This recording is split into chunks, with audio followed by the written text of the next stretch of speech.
He is ready, right? Her car seat looks like the right size.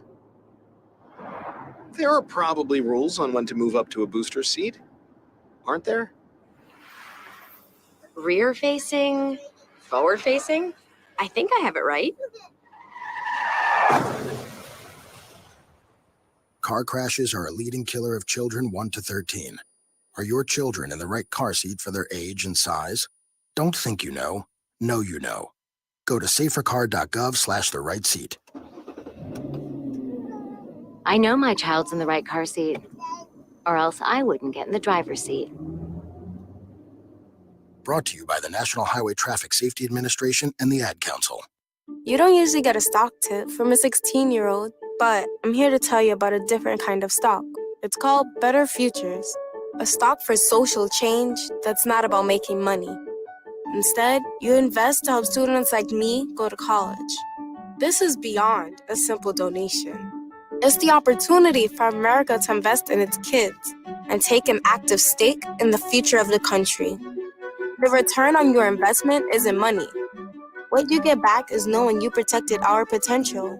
So one day, that potential can grow up to become surgeons and architects, executives and engineers, people who can change the future just by being a part of it. My name is Alicia, and I'm your dividend. Invest in better futures with UNCF. Visit uncf.org/invest. A mind is a terrible thing to waste, but a wonderful thing to invest in. A public service announcement brought to you by UNCF and the Ad Council. This is Nnamdi Asamoah. I play football for the Philadelphia Eagles, but what I do off the field with United Way might be more important. I'm a volunteer tutor and mentor. Why? Because over 1 million kids a year drop out of school, and that's not okay. It takes 12 years to create a graduate, but it takes about the same time to create a dropout. And the difference between a child becoming one or the other could be me, or it could be you. Studies show that if we get to these kids earlier, their chances are better, and kids who read well by 3rd grade are more likely to graduate. So join me in United Way. Suit up and take the pledge. Become a volunteer reader, tutor, or mentor, because when a child succeeds, we all succeed. Give, advocate, volunteer, live united. Take the pledge at unitedway.org. Brought to you by United Way, the Ad Council, and the National Football League.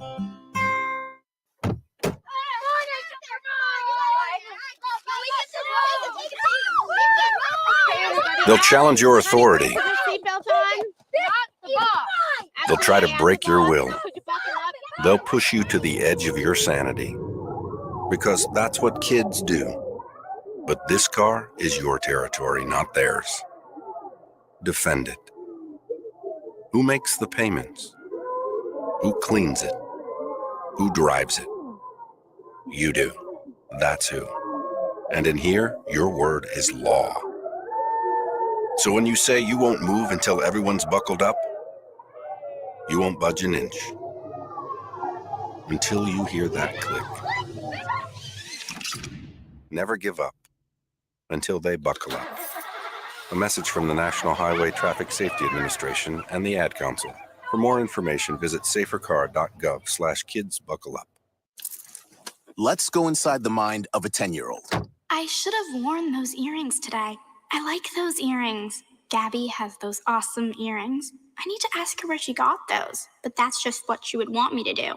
I'll have Michaela ask her for me. Buckle up, Sarah. Yeah, but then Michaela will be like, why don't you just ask her yourself? That's just like Michaela. Sarah, buckle up. Michaela's such a great name. I wish I was called Michaela. There's like a dozen Sarahs in my class. Hey, we're not hitting the road until you buckle up, honey. Oh yeah, seatbelt. I forget sometimes because my brain is like busy, you know? I wonder if there's pizza at school today. Sometimes it can be tough to get through to your kids, but it's not impossible. Always make sure they're wearing their seatbelts, even on short drives. Remember, you have the keys, you have the power. Never give up until they buckle up. A message from the National Highway Traffic Safety Administration and the Ad Council. Visit safercar.gov/kidsbuckleup for more information. Hi, this is Terry Crews, actor, former football player, game show host, father of 5, and all-around big dude. I'm also an expert on drama. I know all kinds of drama. There's the good kind that comes with having a house full of kids. There's the bad kind like season-ending injuries. There's the necessary kind like having an agent in Hollywood. And there's silly drama like the drama around my percolating pectorals. And then there's the drama you can skip. Skip the drama that comes with not having your high school diploma or equivalency. Find free adult education classes near you and finish your high school diploma. Visit finishyourdiploma.org. Or text diploma to 97779. Message and data rates may apply. Reply STOP to opt out. That's diploma to 97779. And leave the drama to actors like me. Brought to you by the Dollar General Literacy Foundation and the Ad Council. Adopt US Kids presents Multiple Choice Parenting. Your daughter just had her first breakup. Do you A, put yourself in her shoes? How could he do this to you? And for Sheila, she has split ends.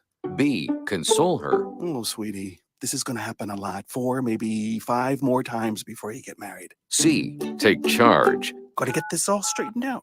Give a little talking to, man to man, mano a mano. Hey, Steve! It's now a good time? No? Okay, no problem. Bye. Or D, help her find a new boyfriend. I know a great place to meet boys. The internet. Nice, single boys. Never mind. How about some ice cream? As a parent, there are no perfect answers. But you don't have to be perfect to be a perfect parent. Thousands of teens in foster care will love you just the same.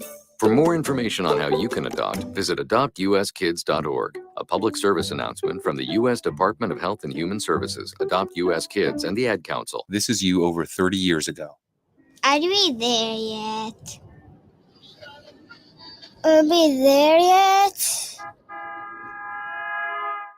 And this is your mom when you drive her back from therapy. Are we there yet? Are we there yet? Are we there yet? Roles change without us noticing. And in your new role, we help you help. AARP gives you the information to help care for your mom so that you can have patience with her, just like she did with you. Visit aarp.org/caregiving or call 1-877-333-5885 to get practical health and wellness tips to provide even better care for your loved one. Are we there yet? Remember, visit aarp.org/caregiving. AARP, we help you help. A public service announcement brought to you by AARP and the Ad Council. You're listening to the Worldwide Sports Radio Network. What are you talking about? No, it's not him. There's only one more. There is only one more. That's it. One more. Get a rest! No! They saw your team put up zero effort. Wake up! Remember in the old days they used to have oxygen for them. Where's the oxygen? Play like absolute just garbage. This is the Sports Loudmouths. Yay! Man.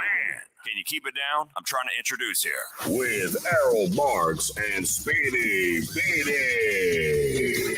You're not even a has-been. You're a never was. You're a never was. April 5th, ladies and gentlemen. I do not know what I sound like, but we are back, ladies and gentlemen. You are listening to the Sports Loudmouths. 631-672-3108 is the number. I am Errol Marks, my co-host, Speedy Petey. Go to our website at www.worldwidesportsradio.com. Check out all our shows throughout the week, including the Sports Loudmouths, which airs every Wednesdays at 7 p.m. and Thursdays at 9 p.m. Game on 6 p.m. every single Friday. So check out Josh Silverberg's show, the Wise Guys with Trey's show is back and forth. It can go on Mondays. It can go on Wednesdays. But shout out to Trey. But we have a load of shows. Our betting show. What do we call the betting Wake show? and Bake. Wake and Bake every single Saturday morning. So check out Chaz and his crew every single Saturday morning. Speedy, what's up, man? Including a crew that has a future bet on the New York Rangers winning the Stanley Cup, which I know you love. But that's never going to happen. I will rep my other MSG team, New York Knicks, clinching a playoff spot. Congratulations to them. And congratulations. And shout out to all my friends and people I know in Connecticut, maybe UConn alum. Shout out to them as they got to watch their Huskies win their 5th national National or championship. witness another yes. championship. Number 5 for the UConn Huskies. It So- was a great game, by the way. So now they surpass my least favorite college basketball team of Kansas. Well, I lost $80 because of Kansas in this tournament. So thank you to Kansas and Bob Self. But shout out to Bob Self. Everything that I've heard, he's getting better. He had his triple bypass surgery, dealing with, I think it was triple bypass. It was something with his heart. Right. But shout out to Bob Self on obviously feeling better. Kansas, better luck next year. But we have a great show lined up for you at 7:30. We'll be talking to athletic sports business reporter Daniel Kaplan. He will be joining us. And at 8 o'clock, for the first time on our show, we will be talking to Jets linebacker and safety Jamien Sherwood. He'll be joining us. Looking forward to have Jamien on the show. Auburn alum and a guy that might have a chance this year to play linebacker. So it's going to be very interesting. I'd love to hear what he has to say about the whole Aaron Rodgers situation and the Jets as a whole this offseason, as they made a lot of moves and they still have a lot of other moves to make. So we will get into that with Jamien a little bit later in the show. UConn beats San Diego State 76-59 to win the national championship. Kyrie Irving will reportedly test free agency, with the Mavericks struggling this year ever since he was traded to them. But I'm not surprised because he ruins every other team that he jumps on. So congratulations to Kyrie Irving, as he will be swimming to nothing in the offseason. The Patriots are reportedly shopping Mac Jones. Not a surprise. The Titans are interested in trading up with the Cardinals for the number 3 overall pick. What does that tell you guys? Odell Beckham Jr. likely to go to either the Ravens, the Jets, or the Rams.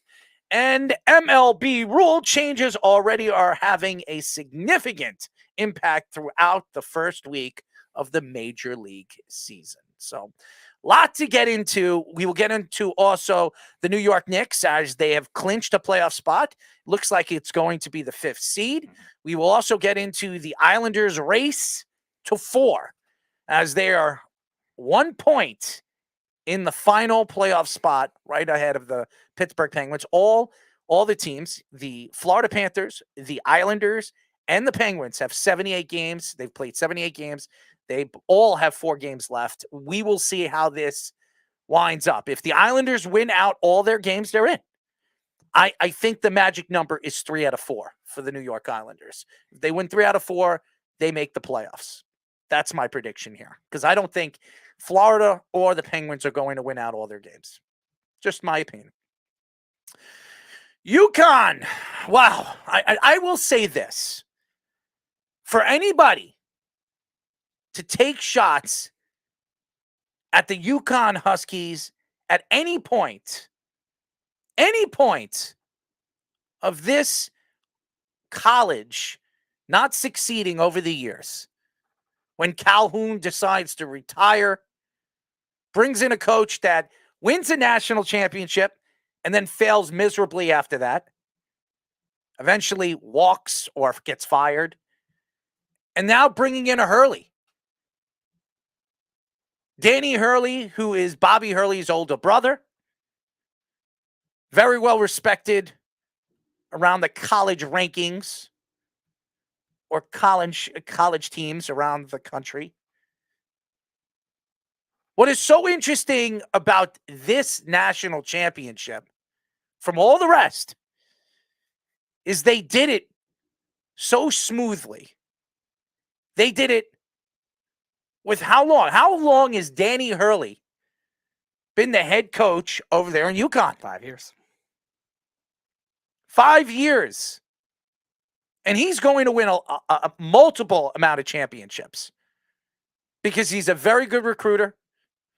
UConn is one of the most known prize teams in the country.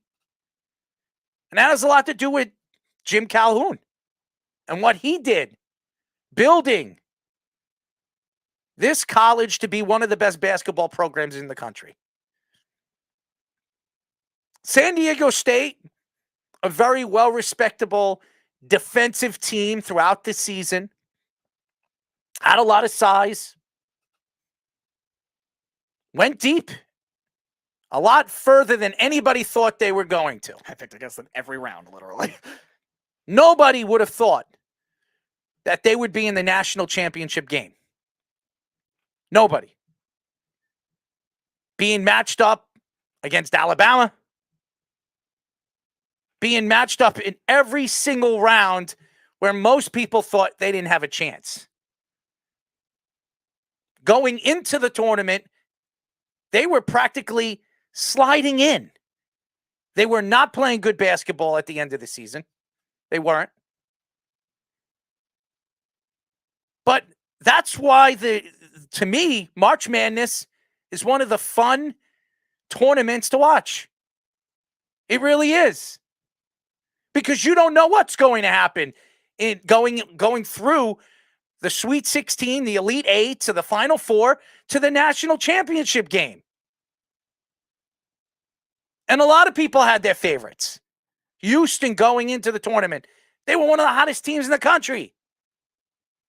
Duke was playing fantastic basketball at the end of the season. Could have shocked me, but, Shire actually was coaching. So many people picked them in the Final Four because they were hot. Alabama, which is one of my favorites, actually picked them to win the national championship. They're a team that a lot of people thought were unbeatable. Purdue, as a number 1 seed, gets knocked out against the 16 seed in the first round of the tournament. There were so many crazy things that happened in this tournament. But there was one sure thing on a lot of people's brackets. Was that the UConn Huskies were not a surprise team. Was a team that a lot of people picked to get into the Final Four because maybe the bracket fell the way that it did. Or maybe they're just a great overall, all-around team throughout the season. Defensively, offensively, this team was amongst the best in the country. Very well coached. Throughout the season, didn't have that many injuries. They played practically healthy. I mean, they had a couple injuries here and a couple injuries there. You expect that to happen. But getting into the tournament and moving into the tournament, they were fairly healthy. There is no argument to why UConn deserved to win the national championship. And early this week, they proved why they're one of the best teams in the country. They proved why they're one of the best coached teams in the country. They proved why they're one of the best overall defensive teams getting into this tournament or going into the tournament.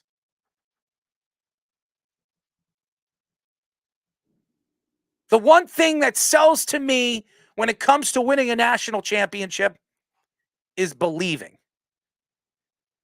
And there's one thing I could say about this team, the UConn Huskies.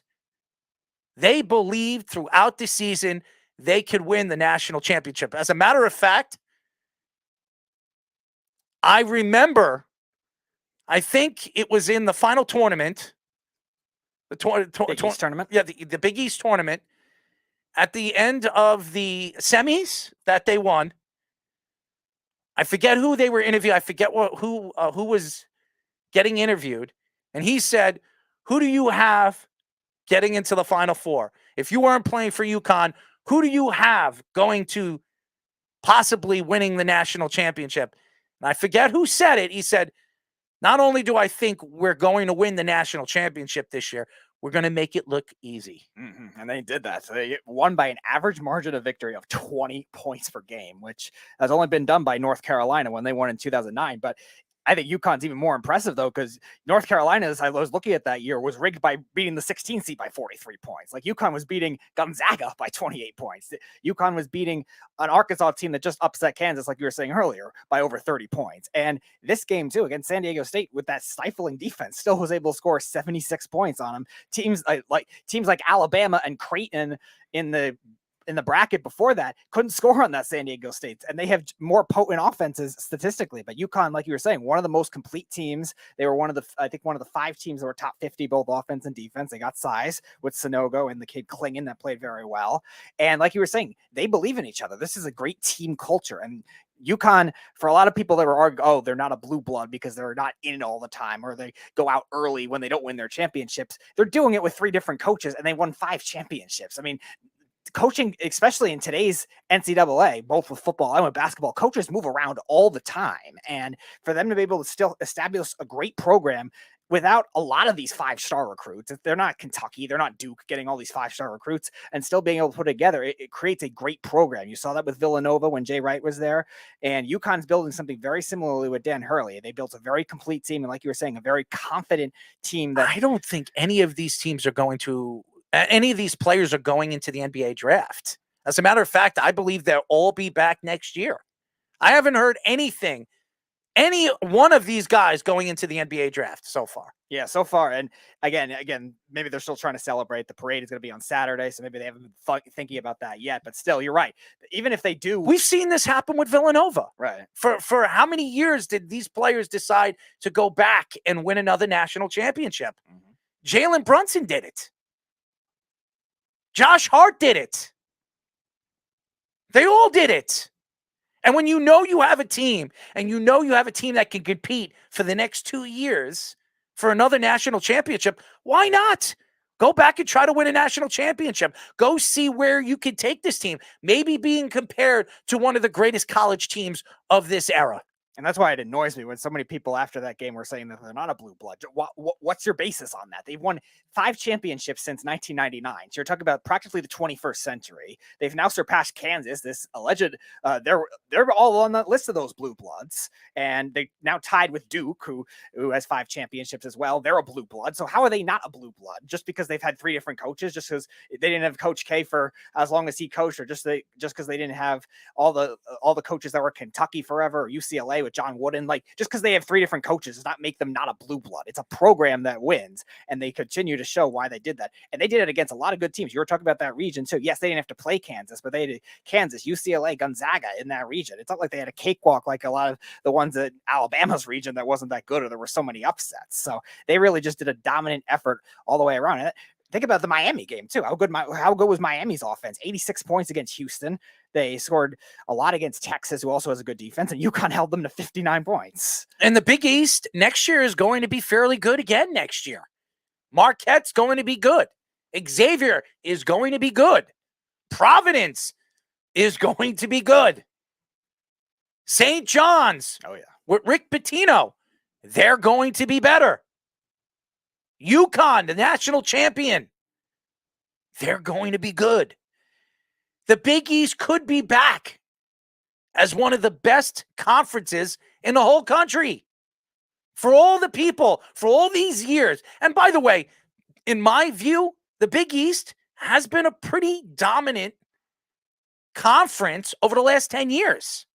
If you really look at the championships. 5 of them technically. Now, Louisville, I think, was the year that they just left, but it's still a Big East. It still was a carryover from the Big East. So they have 5 championships. 5 championships in 12 years. So for everybody that said the Big East is falling apart, and maybe because St. John's was the dominant force in the 80s and 90s. I mean, St. John's and Georgetown were the ones that really stood out. And obviously, you could argue Villanova was good too in the 80s and the 90s. But it was really between Georgetown and St. John's. And now St. John's, Georgetown, they have to figure things out because they were the worst team, one of the worst teams in the country. They were 2-18. I mean, they were horrible, okay? There was nothing that showed me that this team next year is going to be any good. But now you see St. John's with Pitino and Providence bringing in a new coach. UConn winning a national championship. Xavier going as far as they did. Marquette playing as well as they did in the tournament. This is, and Creighton too, by the way. Mm-hmm. This is going to be one of the best conferences in the country for a very long time. And that's what you want to see. Big East basketball coming back. And I know it never left because we just said they've won 5 national championships in 12 years. But it still stands out as something that you want to see a St. John's team take over eventually and win 17, 18 games in a season. And we also seen the newcomers. I'm sorry, 30-something games. Because I'm talking about wins and losses at home and away. But I'm talking St. John's has not been a good team at home. As a matter of fact, this past year, they were 7-13 at home. Oof. They were better away than they were at home. Yeah, I think they beat UConn on the road at Connecticut. And you want to see, if you're a St. John fan, and I growing up, I wasn't a St. John's fan. I was a Duke fan, but I rooted for St. John's because their program, I loved Chris Mullen. Growing up, I loved the way he shoot. I loved the way he played. Mark Jackson, another guy that I followed, played for the Knicks. And when he was brought to the Knicks and all the guys that came out of St. John's, it always stood out to me as a program that always dominated in the 80s and the 90s. And it's really fallen off in the 2000s.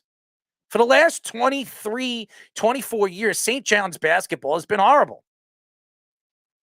It's been horrible. And you see the pressure of a lot of these older programs, too, trying to get back on the map, too. It's not just the Big East that has had that issue with St. John's, like you were saying with Georgetown. We've seen that only recently with Indiana. Indiana was considered a quote-unquote blue blood with the 5 championships with Bobby Knight, and had really hard time getting back on track since then. And now they've finally gotten better now. They made it as a 4 seed this year and then got smoked by Miami. But again, it takes a while for a lot of those past programs to be able to build up again. Even a team like UCLA. UCLA has been better now, but they had a bit of a rough patch in the 2000s, too, for a program that just won a championship in 1995. And the Big East, like you were saying, they're staying afloat because a lot of these new teams have done well so quickly. Creighton has emerged so quickly. They weren't a Big East team. They were a Missouri Valley team for the longest time on those teams with Doug McDermott. And Xavier, too, was an Ohio Valley team and Conference USA and a bunch of other conferences like that. And they've made instant impacts just coming into the Big East right away. I'm not saying they made a tournament every year, but they stay competitive. They beat those other teams. I think Xavier beat UConn, as did Creighton earlier in the season. So they're making an instant impact where the conference is so deep. And like you were saying, they're winning championships on those powerhouse teams. Adam Sanogo was named the NCAA tournament MVP. Wasn't surprised. And a lot of people believe that he could go into the NBA draft. Mm-hmm. He could be a top 10 pick.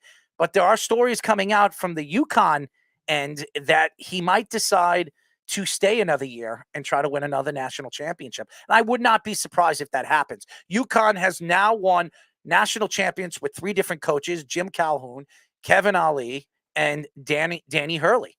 UConn won every game in the NCAA tournament by double digits, like Speedy was saying. They have won by an average of 20 points per game. UConn now surpasses Kansas in the national championship titles and ties Duke and Indiana with 5 national championships. And the only ones ahead of UConn are UCLA with 11 national championships, Kentucky with 8, and North Carolina with 6. 3 of the last 5 national championship games, Villanova in 2018 and Baylor in 2021, have been won by double digits. So it's so interesting when we argue and we try to figure out who's going to win the national championship, who's going to get out of the Sweet 16 and then the Elite 8. Everything just, after, there were so many surprises in the first round, but even more surprises when it went into the Sweet 16 and then the Elite 8. And to watch a tournament like that, seeing 2 teams that shouldn't have even been in the Final Four and make it as far as they did, was fantastic. And it's something that you want to see, because even though you bet on the bracket, even though you're a betting man, and even though you're watching the bracket, you want to make sure that your teams get into the Final Four, and maybe you win your bracket, maybe you win 20 grand, maybe you win 5 grand, maybe you win 2 grand. The fact is, you want to see great basketball. And no matter what happened in this tournament, throughout this tournament, you saw great basketball. And you saw the depth and the parity of college basketball too. It's not as top heavy as you see a lot of these other college sports where you have your obvious powerhouses. And even the 1 seeds, the 2 seeds this year too, they definitely showed some vulnerability at certain points for different reasons. And you look at 2 seed like Marquette, they were flawed defensively, and Michigan State was able to expose that. Houston, Miami exposed their issues shooting and turnovers and not moving the ball very quickly. Like you were saying with San Diego State over Alabama, like Alabama was not shooting well in the second half against that defense. And it's good for the sport to be that way, where there's no obvious champion. There's no obvious team to hate like there used to be, like with Duke and with Kansas and with Kentucky, teams like that. And there's still going to be those rivalries, but they're creating it now where it's not going to be the same kind of thing every year. We're talking about the Big East turnaround too. Xavier it took a while for them to get back into form. And if they swap places with somebody like St. John's and Butler that were pretty good before that at certain eras. And same thing with the Big Ten too. Ohio State and Michigan, Wisconsin were so good for a while, and they all missed the tournament. Northwestern and Indiana get in. So there's turnaround in each conference now that's very good for the game. Bleacher Report NBA insider Chris Haynes said that Kyrie Irving will test the NBA free agency market next offseason. Kyrie Irving, at 31 years old, will be eligible for more money end years by entering free agency pool. Here's the thing. I believe the best chance for Kyrie to get the money that he wants is to stay in Dallas. Okay? Dallas made the move. They traded away pieces to bring him in. Dallas isn't just going to let him go. Here's the problem. He might have hurt his welcome over there in Dallas. This team, ever since he was traded there at the trade deadline, has been, at best, a 500 team. At best. And I know everybody's going to say Luka Doncic has not been healthy. And you might be right. And maybe that's why Dallas is falling out of a playoff spot. Might not even make the playoffs this year. It doesn't look like they are right now. But they're 8-16 since the Kyrie Irving trade. I said they were close to 500. They're not. If they were 8-8, that'd be different. Kyrie demands the ball. Luka demands the ball. Luka likes to bring the ball up and control the pace of the game. So does Kyrie. It doesn't work. There was a story that came out this week, New York Times, saying that Luka Doncic, after a recent game, said that they miss Jalen Brunson. That the loss of Jalen Brunson this offseason has hurt this team. The growth of this team and where this team is going this season. You bring in a better player in Kyrie Irving, who's a better all-around player than Jalen Brunson, and nobody's going to argue that. Here's the thing. Jalen Brunson's leadership weighs out any talent that Kyrie Irving has. And Kyrie Irving is a cancer in every locker room he goes in. Ask the Boston Celtics. Ask the Cleveland Cavaliers. Ask the Brooklyn Nets. He is not a team player. He's a me player. I don't know what Mark Cuban is going to do moving forward in the offseason. What I do know is I don't know if they can win with Luka and Kyrie as their lead guys and their faces for the organization. Now, the Mavericks are a very good run organization. They really are. Last year, they went to the Western Conference Finals. Maybe because Jalen Brunson got hot. Maybe they were shooting over 50% in some of the series. and they were actually playing defense. Maybe it's Jason Kidd. Who knows? What we do know right now is Kyrie Irving is ruining this team. The Mavericks were the number 5 seed in the West before trading for Kyrie Irving. And now, currently, the number 11 seed in the Western Conference. Kyrie Irving has an average of 26.7 points per game, 5.9 assists per game, while shooting 51% overall, and 37.7% three-pointers since joining the Mavericks. You see where I'm getting at here? He is a me player. He's all about his numbers. He's all about him, not the team, not where this team's going to be, not what Luka Doncic is doing on and off the court, or what the team is doing at practice. As we know, in Brooklyn, he was running the practices, as Steve Nash is no longer with that organization, all because of the great Kyrie Irving. Who knows? Maybe he'll get Jason Kidd fired too at this rate. No, that's his man.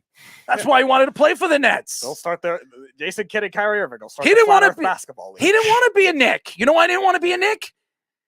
Because he didn't root for the Knicks when he was living in New Jersey. He was a Nets fan. He was a J. Kidd fan.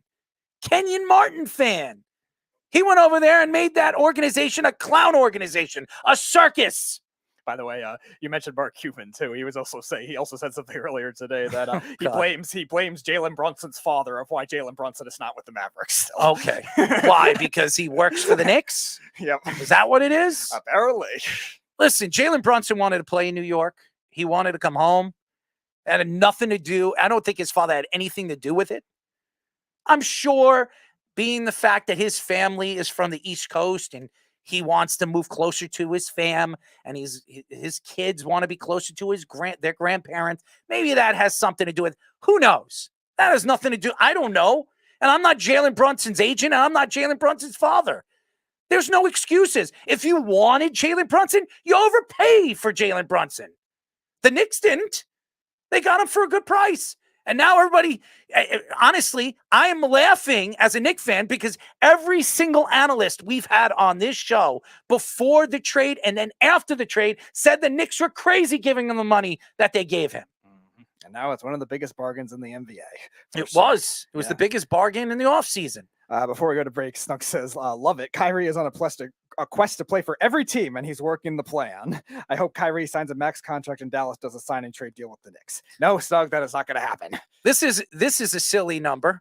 Kyrie Irving and Luka Doncic have only played in 15 games together this season, and the Mavericks are 4-11 in those games. The Mavericks are currently one game back of Oklahoma City Thunder for the final spot in a play-in game. Both teams have 3 games remaining.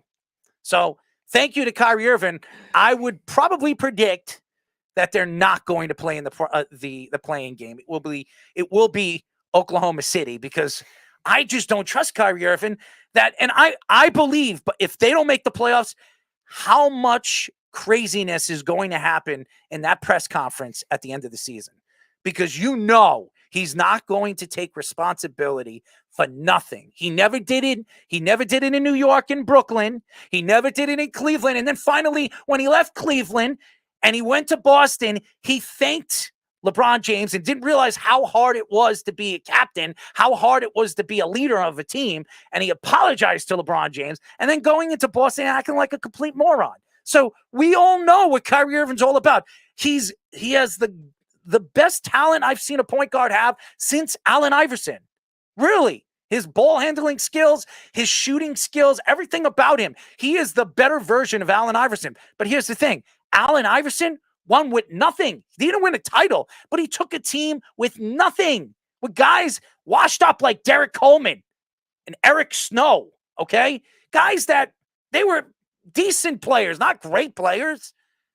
Kyrie's played on great teams with great players. There was no excuse for the Boston Celtics not to do or not make a run for a championship with Tatum and Jaylen Brown and him on the same team. What a ridiculous. That guy deserves not to have a job. His anti-Semitic views, his personality, as he thinks the earth is flat, his brain is flat. When we come back, we'll be talking to athletic sports business reporter Daniel Kaplan here on the Sports Loudmouths. It's the Worldwide Sports Radio Network. This is Mario Andretti.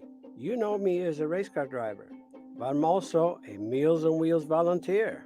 I've raced against the sport's biggest personalities, but I've never met more vibrant, amazing people than the seniors served by Meals on Wheels. As a volunteer, you deliver a hot, nutritious meal and a friendly hello to someone just like your mother, grandfather, or next-door neighbor. These seniors are inspiring people with incredible stories to share, and they love to see you. The smiles you get back are priceless. Delivering with Meals on Wheels is easy, and you don't have to drive like me for it to be quick. You can volunteer your lunch break once a week or just once a month. With 1 in 6 seniors facing hunger and many more living in isolation, your lunch break can make a real difference. So, America, let's do lunch. Volunteer your lunch break at americaletsdolunch.org. This message brought to you by Meals on Wheels America and the Ad Council. You're listening to the Worldwide Sports Radio Network. This is the Sports Loudmouths.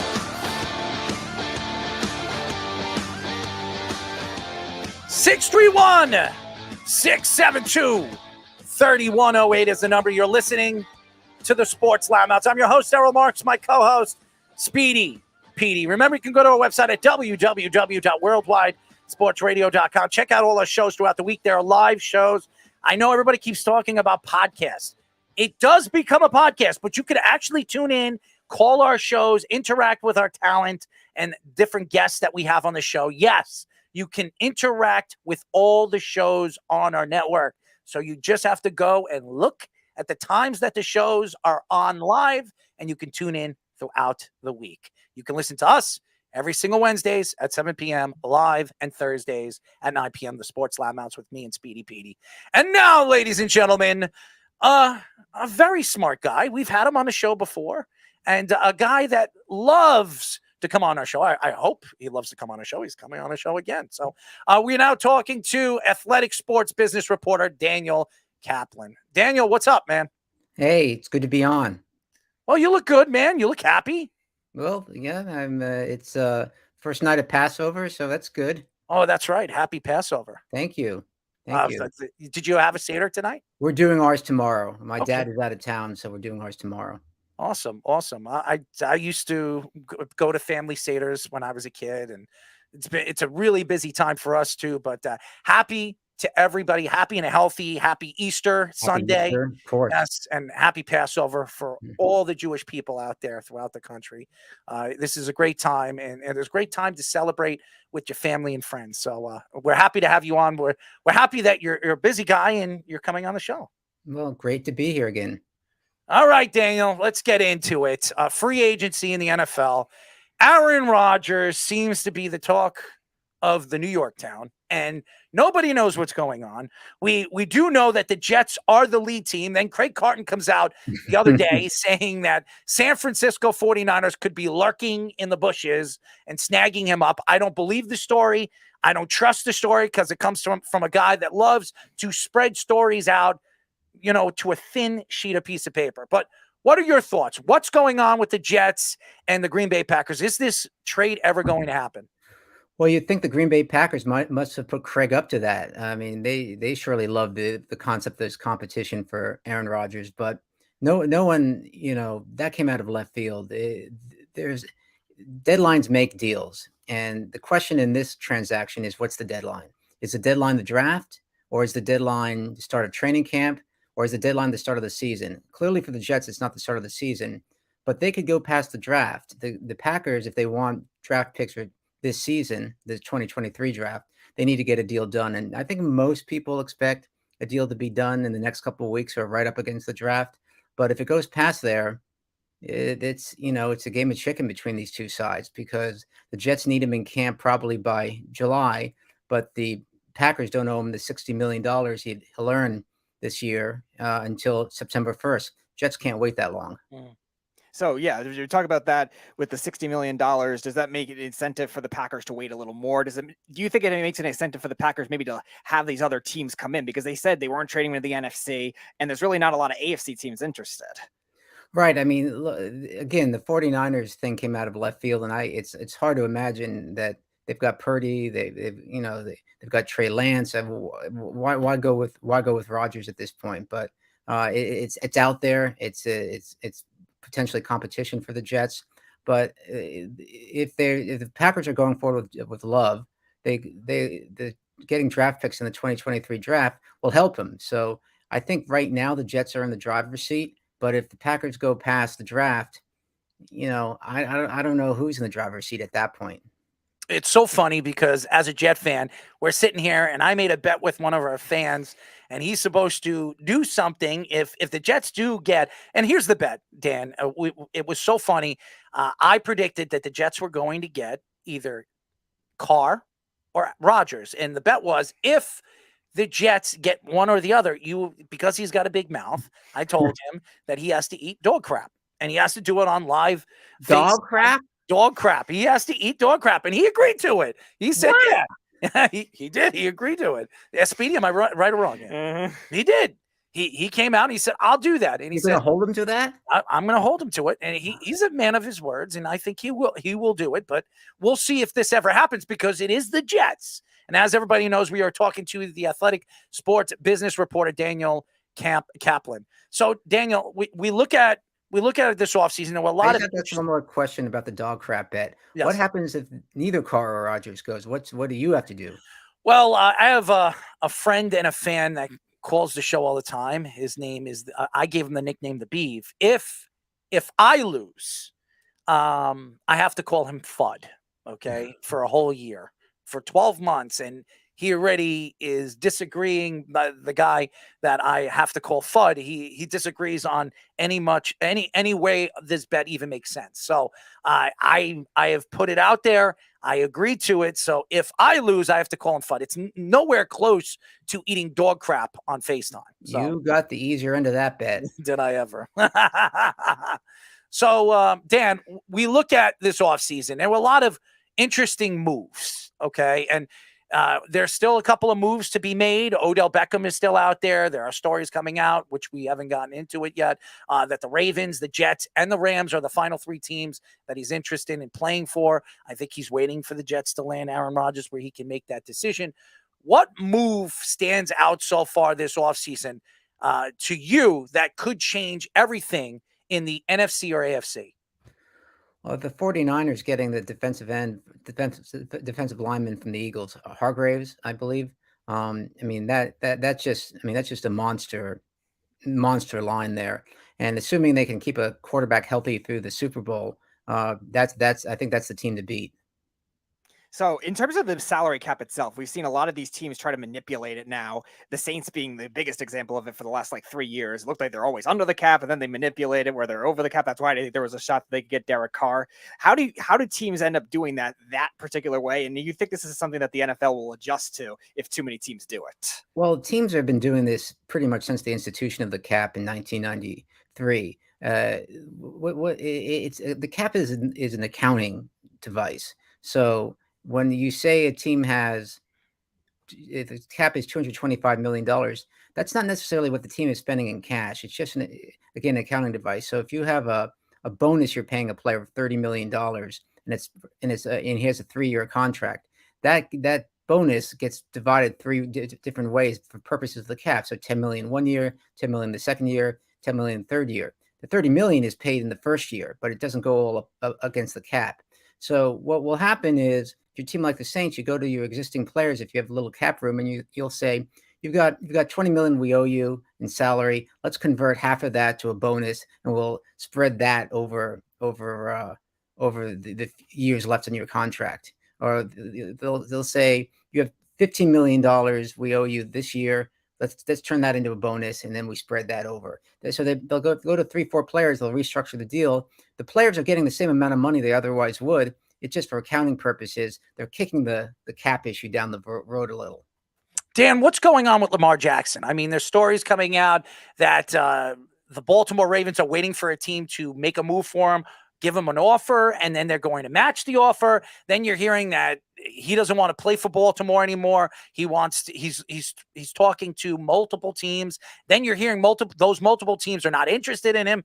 What is going on with this Lamar Jackson thing? I feel so bad for this kid. This guy's been playing with no contract for the last 2 seasons, and I think he's been one of the elite quarterbacks in the league, top 6, top 7 quarterback in a league, and he's still not getting his money. All these other quarterbacks are getting it, but he is not. What are your thoughts to Lamar Jackson and this contract dispute? Well, I would hate to tell him what to do, but I mean, I agree with those who say he should have an agent. He should have an agent. He doesn't have an agent. The agent would probably have guided him in a different direction. He got hung up on the Deshaun Watson deal. Deshaun Watson, $230 million, fully guaranteed. It's largely seen as an outlier contract. It was an unprecedented situation. He was on the Texans. We know the off the field stuff. They were getting rid of him. He was a prime quarterback, unrestricted free agent. He could pit the different teams against themselves. And the Cleveland Browns obviously came up with the goods. Lamar Jackson's not in that situation. He's a restricted free agent. The Ravens can match whatever the franchise tag, the exclusive franchise tag, the non-exclusive franchise tag. This is part of the CBA. Jackson is not he's not a real free agent like Watson was. So when he wants Watson's deal, he needs to be in Watson's situation to even have a hope of getting that deal. And that doesn't seem to have gone through to him, that he can't have Watson's deal because he's not in Watson's situation. So we talk about the franchise tag. So many players have been very disgruntled getting the franchise tag, especially with quarterbacks, kind of starting with Kirk Cousins in Washington in 2015, the whole Bruce Allen saga. He was not even there in free agency. He was on vacation. And so many quarterbacks since then, like Lamar Jackson, have been disgruntled. Do you think the franchise tag is something that the NFLPA will eventually go away with because a lot of these players don't like it? Every time the CBA comes up, that question gets asked, and the owners don't want to get rid of it.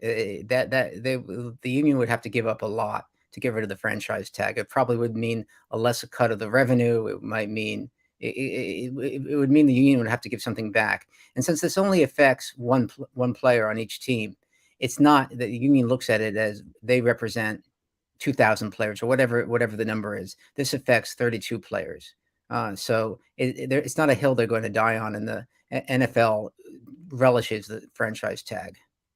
We are talking to the Athletic Sports Business reporter, Daniel Kaplan. Daniel, MLB has these new rules, and a lot of people see there's a lot of difference in these rules this year. These changes have affected the MLB season significantly, especially this first week. What are your thoughts to the pitch clock, and then obviously now with no shifting in the major leagues? Well, I'm a traditionalist, so I like the no shifting. I think that's a good thing. I mean, I grew up. I mean, a line drive past the pitcher was a single, and that with shifting, it was an easy out. It just didn't having the infielder play in short right field. It just didn't seem right. It's not the kind of baseball you play in little league and high school and college. It's not. It doesn't seem like baseball. The pitch clock. People seem to like, this is a generation with short attention spans. All these leagues are trying to find a way to capture the Generation Z, the millennial audience, and their attention spans are shorter than the generations of past that had no problem sitting in front of a baseball game for 3-4 hours. That's just not realistic anymore. So if it shaves a half an hour, 40 minutes off the average time of a game, that's not a terrible thing. So you had an article on the minor league deal that just happened. The minor league CBA, they had a lawsuit last year after getting underpaid and undermanaged really for years. So describe that and describe the progress you think this minor league CBA could make. Right. It wasn't my article, but I'm familiar with it. The minor leaguers have been, I mean, it's been well documented how underpaid they are. They were living 3 to 4 to a room. They ate table scraps. Literally, they didn't have money for food. It was a terrible situation. So there were lawsuits. There was a class action lawsuit that resulted in a settlement last year, and baseball agreed to change the terms of the the playing conditions. And there was a collective bargaining agreement with the newly formed minor league union, and they get more pay, better housing accommodations. So it's a good situation for the minor leaguers. Now, mind you, this is coming as minor league baseball has been restructured. If you remember 2-3 years ago, Major League Baseball took over the minor leagues, and they cut 40 of the 160 teams. There's litigation that remains from that move, but that made it a lot easier for the major leagues to pay these players more because there were fewer of them. Dan, there's a lot of money being thrown out there at the MLB, especially in the offseason and free agency. We've seen Steve Cohen, or what we call him Uncle Stevie out here in New York, opening up his pockets, spending over almost $1 billion over the last 2 seasons as an owner. And now you look at Ohtani, where everybody thinks that he is going to make between $500 and $600 million in the offseason next year. Where do you see this kind of smoothing out? We saw with COVID, I was seeing that the contracts were going down. We saw a guy like DJ LeMahieu make $80 million for 6 years. I was like, wow, what a bargain for the Yankees. And now the year after, you see how many $300 million players. I mean, it's ridiculous how much we saw this offseason. There is one team right now in the MLB in San Diego that has 4 $300 million players. It's absolutely ridiculous. But where does it stop? Does it go? Is it ever going to stop? Is it ever going to be kind of controlled, what we've seen in other leagues? Well, that's a good question. I mean, in San Diego, everyone's trying to figure out how the economics of that works. I mean, Stevie Cohen can fund the Mets will probably lose $200 million this year. He can fund that. The owner of the Padres does not have that kind of wealth. So the people in baseball are asking what's going on in San Diego. But there's a larger problem baseball has. It's the regional sports channel issue. The Diamond Sports, or their division Bally Sports, has I think it's 19 regional sports channels networks, and 14 Major League Baseball teams are on those. And Diamond Sports declared bankruptcy, and there's already the Arizona Diamondbacks they haven't paid. There was a report they haven't actually paid the Padres. There was a report they haven't paid the Guardians. They haven't. I think there was another team they haven't paid. So this is going to be a big issue. Major League Baseball says they'll step in if these contracts do implode and the Diamond no longer televises them. But if Major League Baseball's decision is to just stream these games, they're not going to get as much money as you do through the cable system. So there are a lot of unknowns whether the kinds of contracts you're talking about can continue. Now, a team like the Yankees, team like the Mets, team like the Dodgers that are outside the Diamond Sports environment, they don't have as much of a concern. Boston Red Sox, they own their own regional sports channel. The Yankees own part of Yes Network. So it doesn't concern all the teams. And this is going to be a problem for baseball, the continuing inequity between the bottom tier and the upper tier. I mean, you have teams that you talked about the Mets, how much they're paying. I mean, the Pittsburgh Pirates payroll is, it's less than 1.5 pitchers on the Mets. Right. I was actually going to just get to that next, the competitive balance issue that a lot of people were believing was the main reason for the lockout last year. And these teams that aren't spending barely any money. You saw that with the Orioles last year. You saw that with Oakland this year. Like you were saying, Justin Verlander's contract this year is literally more than the entire Athletics payroll this year. So is there a good way to fix it? It has to be a salary cap. I know it's not going to happen because Tony Clark doesn't want it, but is there another way you think that can level it out a little more? Well, hopefully the A's get their stadium situation fixed. If they can't do Oakland, hopefully they move to Vegas, because it's untenable in their current in the Coliseum in Oakland. The salary cap is a third rail issue in Major League Baseball labor negotiations. One thing I don't understand about the third rail issue here. So when you have a salary cap, you also have a salary floor. If you're Mike Brown of the Cincinnati Bengals, I'm sure he would love to spend half the cap. But in the NFL, you have to spend over a 4-year period, 85 to 90% of the cap.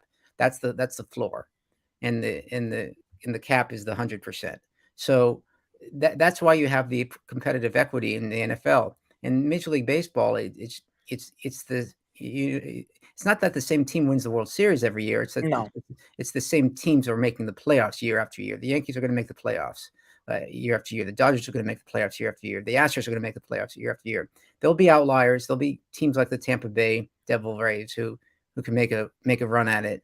But by and large, you got so many teams in Major League Baseball that just aren't spending. I mean, the Cincinnati Reds, the Pittsburgh Pirates, they're done after opening day. As everybody knows, we are talking to the athletic sports business reporter, Daniel Kaplan. Daniel, we look at the league, the baseball, and you look at all these new rules.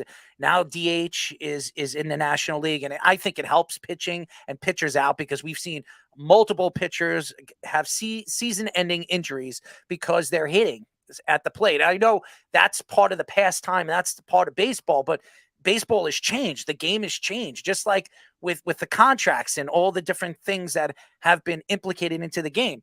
When you look at the game as a whole, do you like where baseball is heading, or are you starting to believe that it's hurting the game as a growing sport? Well, I think the changes to the game are productive. I mean, watching a National League game when the 8-hitter came up, and there was 2 outs or 1 out, you just knew the next 2 batters were getting out. It was the pitcher coming up 9th. I didn't think it was a fun watch. I know I said I was traditionalist, but I grew up an American League fan.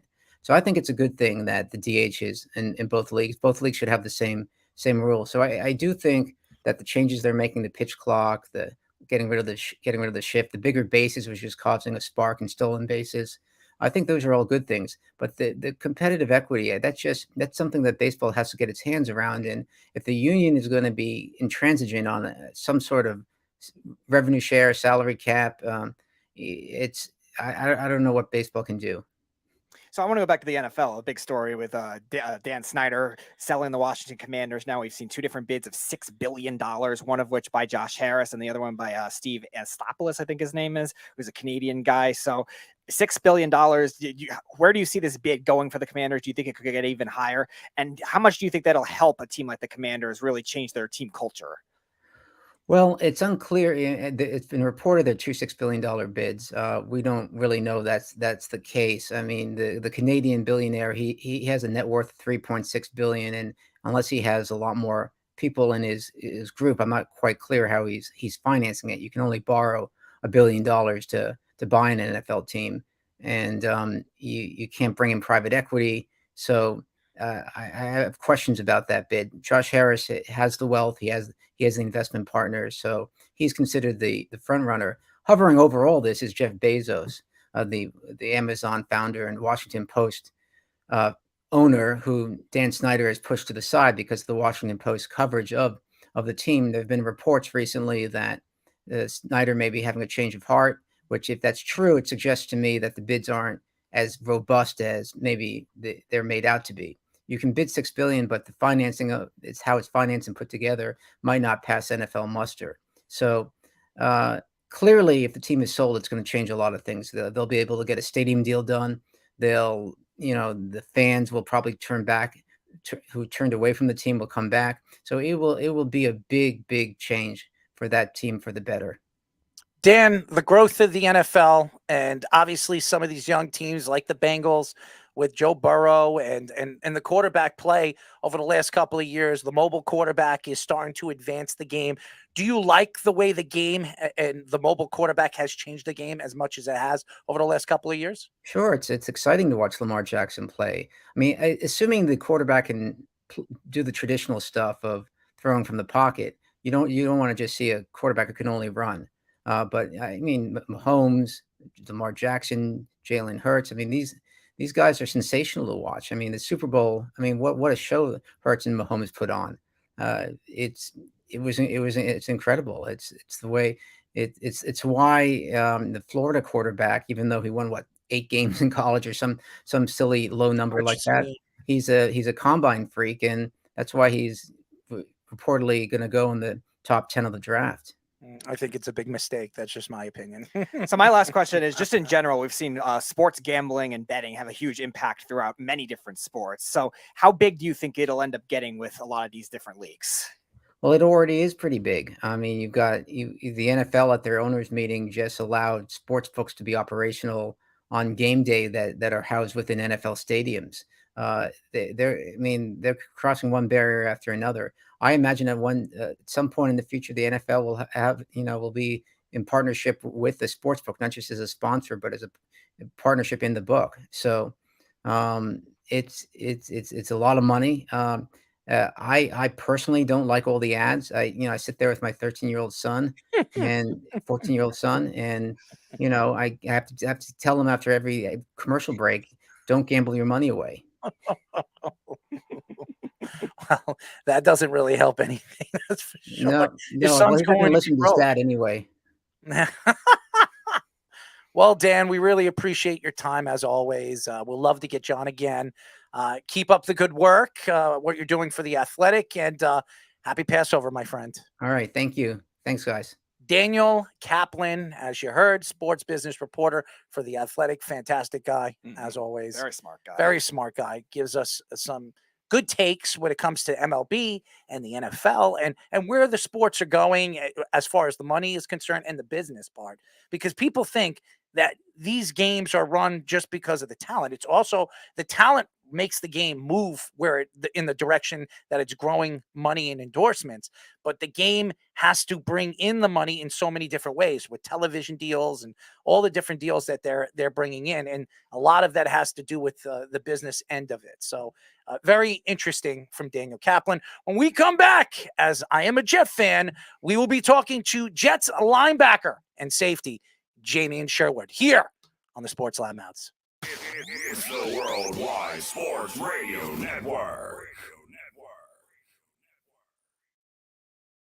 Take a look under your bed. Find stuff under there? What about jobs? No? Now try your basement. There's a pair of overalls that overall you're not so into anymore. A perfectly good laptop that hasn't sat in your lap in months. And even more stuff, but still no jobs? Well, you really have both. See, stuff is defined as household articles considered as a group. Sometimes this stuff is no longer needed. Wait, no longer needed? That can't be right. Because remember those jobs you were looking for? Those are really needed. And they're the stuff inside your stuff. Even inside that winter coat that moved with you to Phoenix. Our job is to unlock those jobs. And it starts when you donate your stuff to your local Goodwill. Here's how we do it. When you donate to Goodwill, we sell your stuff to provide job training for people right here in your community. So just by teaming up with Goodwill, you help create jobs. And isn't that worth parting with the leftover keytar from your 80s cover band? Goodwill. Donate stuff, create jobs. Find your nearest donation center at goodwill.org. A message from Goodwill and the Ad Council. You're listening to the Worldwide Sports Radio Network. This is the Sports Loudmouths.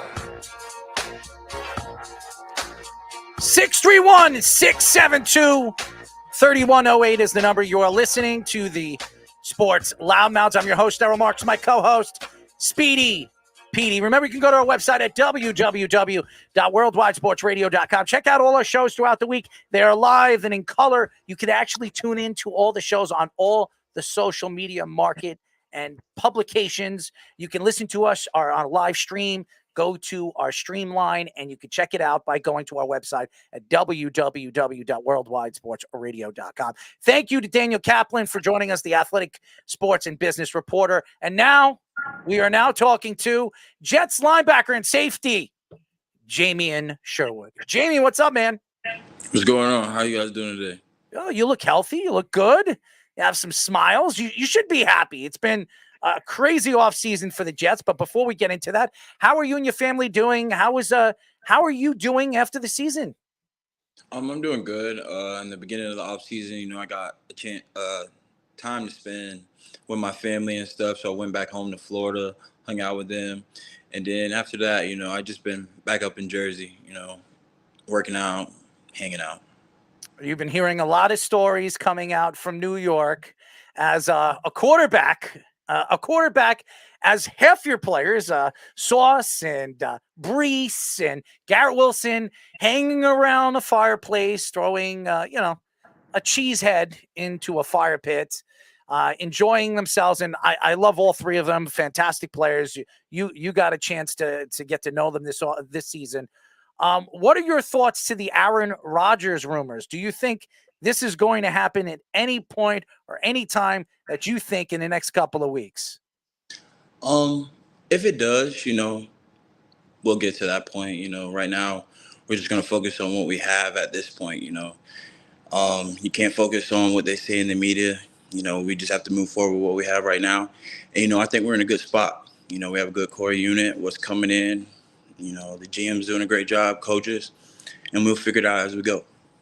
Yeah, so you actually got to play against Aaron Rodgers last year, and you guys blew out the Packers 27-10. Sauce had the infamous cheesehead celebration that he said he was going to take it away if Aaron Rodgers became a Jet. So what did you see out of Aaron Rodgers, and how do you think that'll help the Jets once they do get him? Just growing up, he was a great player to watch. I remember watching him versus the Steelers back when I was a kid, and my friend was a Steelers fan, so it was cool just to root for him back then.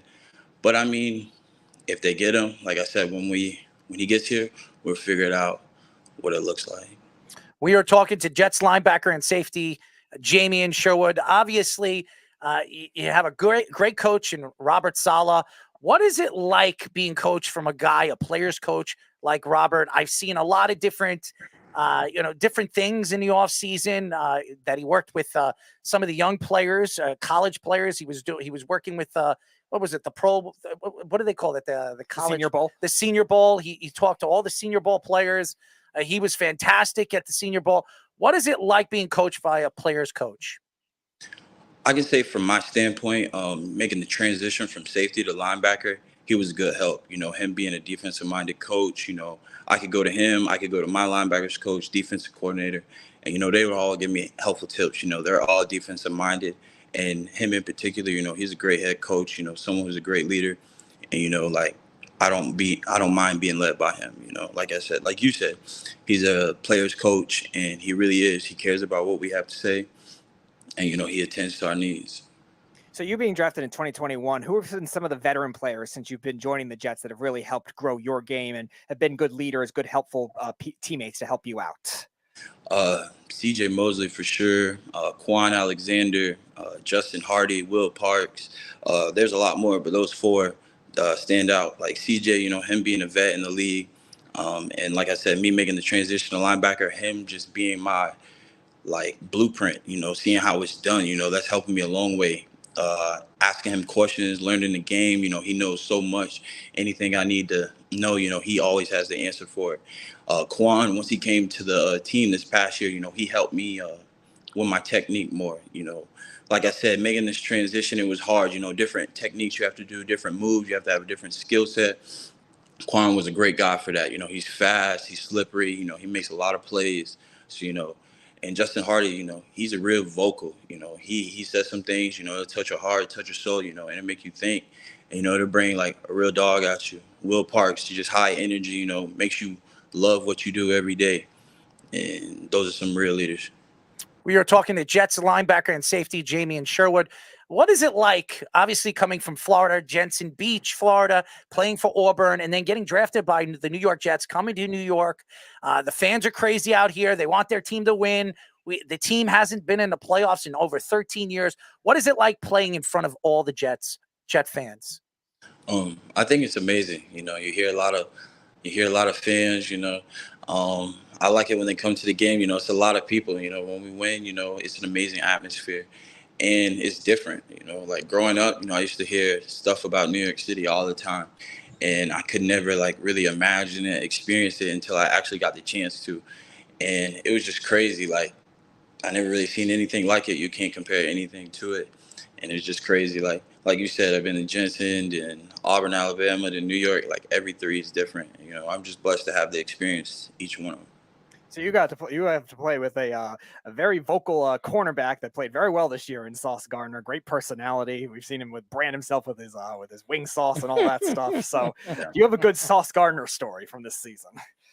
I mean, no, I don't have a great story because, it's something new with him every day. He's a character, like you said, but I'll just say his personality, he's amazing, he just brings energy to practice every day. He runs around, he's high energy. And then, in his game time, he actually leads. And, how much he plays around, he goes out on Sunday and he proves it. He shuts everyone down. He's going to be a great player in this league growing up. Jamien, DJ Reed was a big pickup from the Jets this past offseason. He was a big part of the defense, the growth of Sauce Gardner and that secondary.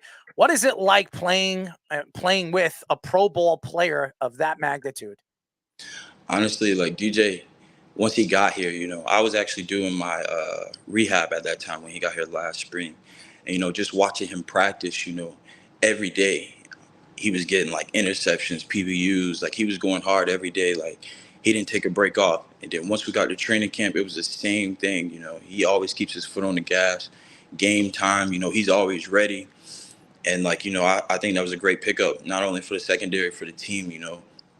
He makes the defense better. And like I said, from the moment he got here, he's been on the gas. And, I'm excited to see what he brings this year as well.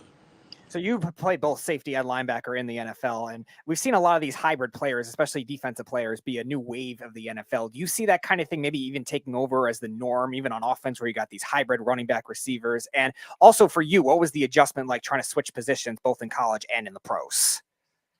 So I actually didn't play safety at all since I got here. Like once I got here, I was strictly Mike backer, and they told me that coming in, and I was fine with that.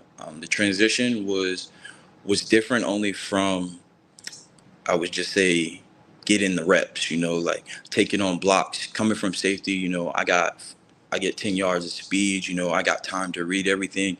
Everything's happening 5 yards quicker. So, you got to be faster, got to be stronger. So that was just a different transition. So actually, when I tore my Achilles, that benefited me because, I needed that time to get bigger in the weight room. So like that off season, last year, I put on 15 pounds, and that helped me to be better this past year. We are talking to Jets linebacker and safety Jamien Sherwood. Jamien, early in the season, you guys were kind of crawling. You lost against Baltimore in the first game, 24-9. Then you beat Cleveland 31-30. You came back it was really like. Honestly, it was like the gods coming down. It was unbelievable what Joe Flacco did, taking the Jets down the way he did with the last 3 minutes of the game, and then losing against Cincinnati. And then after that, you beat Pittsburgh, you beat Miami, you beat Green Bay, you beat Denver. Then you lost against New England. Then you beat Buffalo. You go in the bye week, and you have a significant amount of wins. You win 6 games, and you're hot. Did you ever think going into the second half the Jets were going to break down the way they did? I wouldn't necessarily say we broke down, but no one ever thinks about that. You just go into every week, with a positive mindset, just to be better than last week. And ultimately we didn't get the outcome we wanted, but I think week in and week out we fought and we did what we needed to do. We just came up short. That happens sometimes, and we know what we did wrong. The next week, we did accomplish those, the exits from last week. But like I said, we came up short. This year, we plan to put all those issues to bed. So I want to shift to your college career at Auburn. You were part of one of the Auburn teams that actually beat Alabama in the Iron Bowl, a very thrilling game, a 48-45 win. So that 2019 season and just your college career in general, playing in the SEC, what was that like? I mean, it's crazy because, like from the moment I got there, the 2018, there were still some names in the SEC. So, in 2019, like you said, Jamar Chase, Joe Barrow, that team, Najee Harris, Mac Jones, my freshman year, Jerry Jeudy, Devontae Smith, Henry Ruggs, Waddle, they're all there. So, it's been crazy. It's been some crazy games. But that 2019 year was exciting. That LSU game we had, that was a good game. We held them to like 23 points. They were putting 40 points up on everybody that year. And then the Iron Bowl, that was one for the books. That was a shootout. Alabama played a great game. Jalen Waddle played a great game. But I say, Bo Nix helped us win that game. The defense played great as well. But, we just had more positives than they did. Jamien, we hate Alabama, okay? Half our fans hate Alabama. They make fun of Alabama quarterbacks, Alabama players. We have. I'm a big Quinn Williams fan. I love him. I think he's a beast, and I can't wait until he gets his money and he drives this defense to where we expect him to be, a top 5, top 6 defense in the league, no question. But we hate Alabama. So anytime Auburn or anybody, punches a hole in the Alabama Crimson Tide, we are happy. That's all I'm going to say about that. For sure, me too. Well, you're being honest.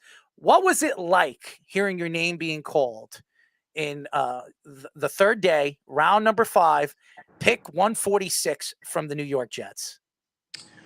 It was crazy, like when you grow up and like you just want something to happen, but like you're just growing up like never knowing what that experience is gonna feel like until it happens. So I had to wait 21 years for that experience. So like the day it happened, we're watching round 1. I knew I wasn't going to go in the first, so it was like, all right, hoping just a miracle, something. But didn't.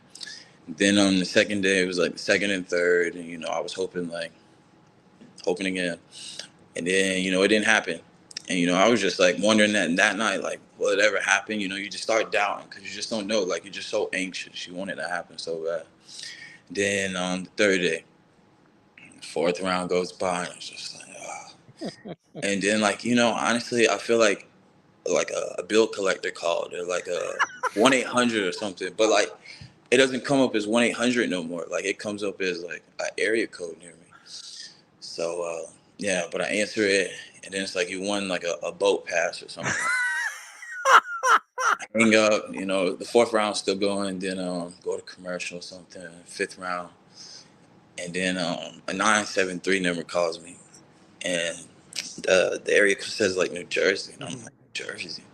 So I answer it, and then like it was just such a surreal moment. Like I said, you don't know what that experience felt like until you actually felt it, and it just broke down into tears. It was just an amazing moment. I got to feel that moment with my family. My friends were there. People I grew up playing football with, watching me, hoping, praying that, I got that opportunity, and, it finally happened, and I can't thank God enough. So how did you grow up playing football? Was that your first sport you played? How did you get into it? And were there any other sports you grew up with as well? Yeah, I started playing like football when I was about like 5, like flag. Then like pads when I was probably like 8 or something like that. But like in elementary, I played like 1 year of each sport. So I think I played baseball twice. I played basketball at like my private school. But anyways, growing up, just in high school, I just played football, and I ran track a couple of times. But, Jamien, when did you know that you were good enough to play in the NFL? I don't know. Once I got to college, I started training. My freshman year of college, once I got around everybody, I noticed like, I wasn't the best anymore. When you come from where you live at, you're winning most of the reps. Then you get to college, you're playing against people that's just as big as you, just as fast as you, know more than you. So now you got to work even harder. And then honestly, like my junior year, like I just had a confidence in me. I go out there, I would talk a lot of trash. I would just play hard, and I just felt like I could do it at the next level. And I just started working. I got bigger and stuff through that season, and then I just chose to bet on myself. A lot of people thought I could. People thought I couldn't, but like I said, betting on yourself. And I feel like it turned out great for me. And I'm glad how the process went at the end of the day. Well, you say you like to talk trash. You have one of the best trash talkers in all of the NFL on your roster. And Sauce, what is it like playing on the same field at practice, listening to this guy speak? Because I've been at one of your practices, and I've listened to some of the things that he says. He is absolutely hilarious. If I was playing on the opposing team, I don't know if I would even take him seriously on some of the things that he says. Like I said earlier in the interview, like, at practice, he's very high energy. He runs around, he talks trash. Like, sometimes you can't take him serious, but, when it's time to shine, he shines. Like, and like, he's going to do it loud. Like, he's going to let you know he's shining. So, like, you always got to take him serious. He's never slacking. People play around with him all the time at practice. He's always on it. But, he's a great teammate. He's a great competitor, and his trash talking brings the best out of people. Honestly, like him and Garrett, once they first got there, they were going at it. Like ultimately, like you see what it led to. Those are two great teammates. So I want to go to off the field now. You playing at Auburn, playing over there in Alabama, very deep college football culture in the South, and then also going to New York now, playing in New York off the field. What are those city and town cultures really like off the field? So Auburn, it's really just plains. It's just fields. Like where I'm from, people ride horses, but like you can't ride it where we live. You got to go like maybe 2 hours away. Like there, like as you're driving in, like probably like from 45 minutes it starts. It's just nothing but fields, and it's crazy. And you got the olden house looking types. Southern culture, barbecue, like mac and cheese, like everywhere on every corner, baked beans, like. I gotta go where you live. Oh no, that's Auburn. That's I'll go to Auburn. And then like New York City, like I said earlier, like there's nothing like it. Like there's a building on every corner, and it's a huge one, and like you can't see over anything. And then even like staying in Jersey, riding to New York City, I love that drive. Like getting the experience of going through the tunnels, going to bridges, seeing New York City in the background. Like it's crazy. Like I said, I'm blessed for the experience. And then back home, like in Florida, Jensen Beach, like it's nothing but like beaches. Like we live like 10 minutes from the beach. The lifestyle is different. It's more calm, relaxed where I live. Like not a big town, but it's growing though. It is growing. Every time I go home, there's something new there. But every place is different. So in terms of your playing time, your career so far, is there a particular play and a particular moment that stands out to you the most in the time you've played? No, not really. Just because like, I'm behind CJ. CJ plays most of the times, but I will just say like the little limited opportunity I got, maybe like 20 snaps. I'm just grateful to those. Like all 20 of those plays stand out to me. I can remember them all, but yeah, just that. We are talking to Jets linebacker and safety Jamien Sherwood. There's a lot of people that I've spoken to, writers for the New York Jets, that really like you. They respect you. They see the growth in who you've become ever since you were drafted. And I believe that one of these days the Jets are going to eventually move you into that lineup, and you're going to get the chance to play and get the chance to get the snaps. What are your thoughts to the defense this year going into the season? It looks like everybody's coming back, even Carl Lawson. A lot of people thought that the Jets were going to let him go, but it seems like he's coming back. This defense was a top 5 defense all season long. And now with some of the acquisitions that you could be making, and maybe some of the draft stock that you're going to have this year, you might be even getting better. What are your thoughts to the defense going in from 5th ranking defense last year to now this year, where a lot of people expected to be a top 3 defense? Yeah. Last year we felt like we had the pieces to be number 1, and just like some mistakes, we fixed those mistakes this year, but we felt like we had the number 1 defense last year, or felt like we were. This year we felt like the same. They'll do what they can to make the defense better, through the draft, through free agency, through whatever it is. If I get my chance, that's what I'm working for. I'll be ready for it. But I put that in God's hands, and like I said, I just put my head down. I go to work every day. Ultimately that's what we're all competing for. But we felt like we had the number 1 defense last year, and we'll be competing for the number 1 defense this year as well. It's anyone's every year, and we went to work last year. We're gonna go to work this year, and that's just our motto. Jamien, who's the best dancer in the locker room? Don't lie to us now. Who is the best dancer in the locker room? I'll say Mike Carter. You know, Mike is another like high energy guy. You know, so like he'll just actually start dancing before anyone will. Which one? The running back. The running back. Yeah, he's a cool guy, so he'll probably be the one that starts dancing. So he's the best. So do you have any pregame both routines and superstitions?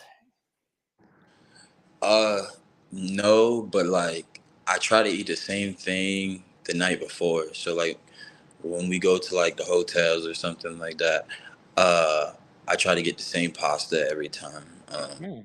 So I mix the Alfredo and the red sauce together with the cheese ravioli, and I just put a lot of cheese in it, and I try to eat that every night. Have you ever been to Long Island? Have you ever checked out the nice beaches here in the summertime here in Long Island? No, I have a friend that stays over there, but he's been telling me to come out there, but I haven't checked him out yet. Come on, man. If you really It's far. want to, It's pretty far. It's pretty far. stop. It's not far. You know how many Jet games I've been to this year, working over there at the press and everything. I'm telling you right now, it's not that far. It's about an hour and a half, and there's a lot to do out here, Jamien. I mean, first of all, the beaches are wonderful. There's a winery, fabulous wineries out east, the Hampton Bays. You would love it, man. Yeah. He said something about the Hamptons. The Hamptons. Well, you know, The I'm a Hamptons. DJ. I can help you out, man. I could show you around, show you a time of your life. New Jersey, New York, the city's cool and everything, but don't get it twisted. Long Island's its own place. It's its own, way of living. I think you would really enjoy it out over here. I really do. You know, he actually invited me to his little boathouse this summer. So, like I said, I'm gonna check him out, and I'm gonna hit you up and let you know. Oh, let's do it. Let's do it. So in terms of any teammates, any Jets teammate that you've had either of the last 2 years, is there one particular story, funny moment that really stands out? I got one friend. Me and him, we got drafted together. But I don't have no story. But we hang out almost every day, and like every day is something different. Something funny. We watch a lot of different podcasts and stuff. We always got something to laugh about. But like everything's funny with him, to be honest. Well, then you never hung out with me, because Speedy would tell you the same thing. Off air, people say they should record what we do off air, because the things that I say and the things that I do would probably throw people off on how I am on the show. I am a little crazy on the show, but off air, I'm even crazier. I do a lot of stupid things, but it kind of brightens up the room and gets people to wonder, is this guy out of his mind, or this is really who he is? So I think life is too short, and I think everybody should understand that and just live your life and expect nothing but great things. And I expect great things from you, man. I wish you nothing but the best. We'll get you on again. I definitely would love to get you on before the season and ask you how OTAs are going and how the off season is going before the season starts. But keep up the good work, my friend, and we'll talk to you soon. Appreciate you. Thank you guys for your time. You guys stay blessed. Jamien Sherwood, fantastic kid, Speedy. Oh yeah, fantastic kid. I understand. He doesn't want to tell us too much about the Aaron Rodgers thing because he doesn't know if it's definitely going to happen, but it seems like it's going to happen. I mean, unless somehow the 49ers come out of nowhere and snag him up. And you heard it from Daniel Kaplan. That is such a false story. Yeah. I have no idea. Why anybody would take Craig Carton serious on anything that he says. Did Craig Carton forget that the 49ers traded a second, third, and fourth round pick for Christian McCaffrey and a fifth next year? Or did he maybe get arrested again and did not hear about that story? Because the 49ers have no draft stock to trade this year for Aaron Rodgers. Now, I was always saying if he opts out of his current contract and it drags out further and he still wants to play, maybe he plays a year at the end of his career with the 49ers. It's not going to be this year if he does go there. I just think it's hilarious. And again, Craig Carton can say whatever he wants. If he wants to, cause a stir up here in New York, and I know he's trying to, sell his show or whatever he's trying to do. I have heard nothing about the 49ers interested in Aaron Rodgers. If they were interested in doing anything, they bring back Jimmy Garoppolo. That would have made more sense than going after Aaron Rodgers. How are they going to pay Aaron Rodgers? Right. They're struggling right now to pay a lot of other guys as it is. And they just paid a defensive lineman they brought from the Eagles. Right. And they're still taking on McCaffrey's contract. If they had that idea down the road, they wouldn't have traded it for Christian McCaffrey. They wouldn't have, like you said, paid Javon Hargrave. Debo Samuel might have gotten less money or traded if they had Aaron Rodgers on their radar. And obviously they wouldn't have drafted Trey Lance if they were planning on it down the road.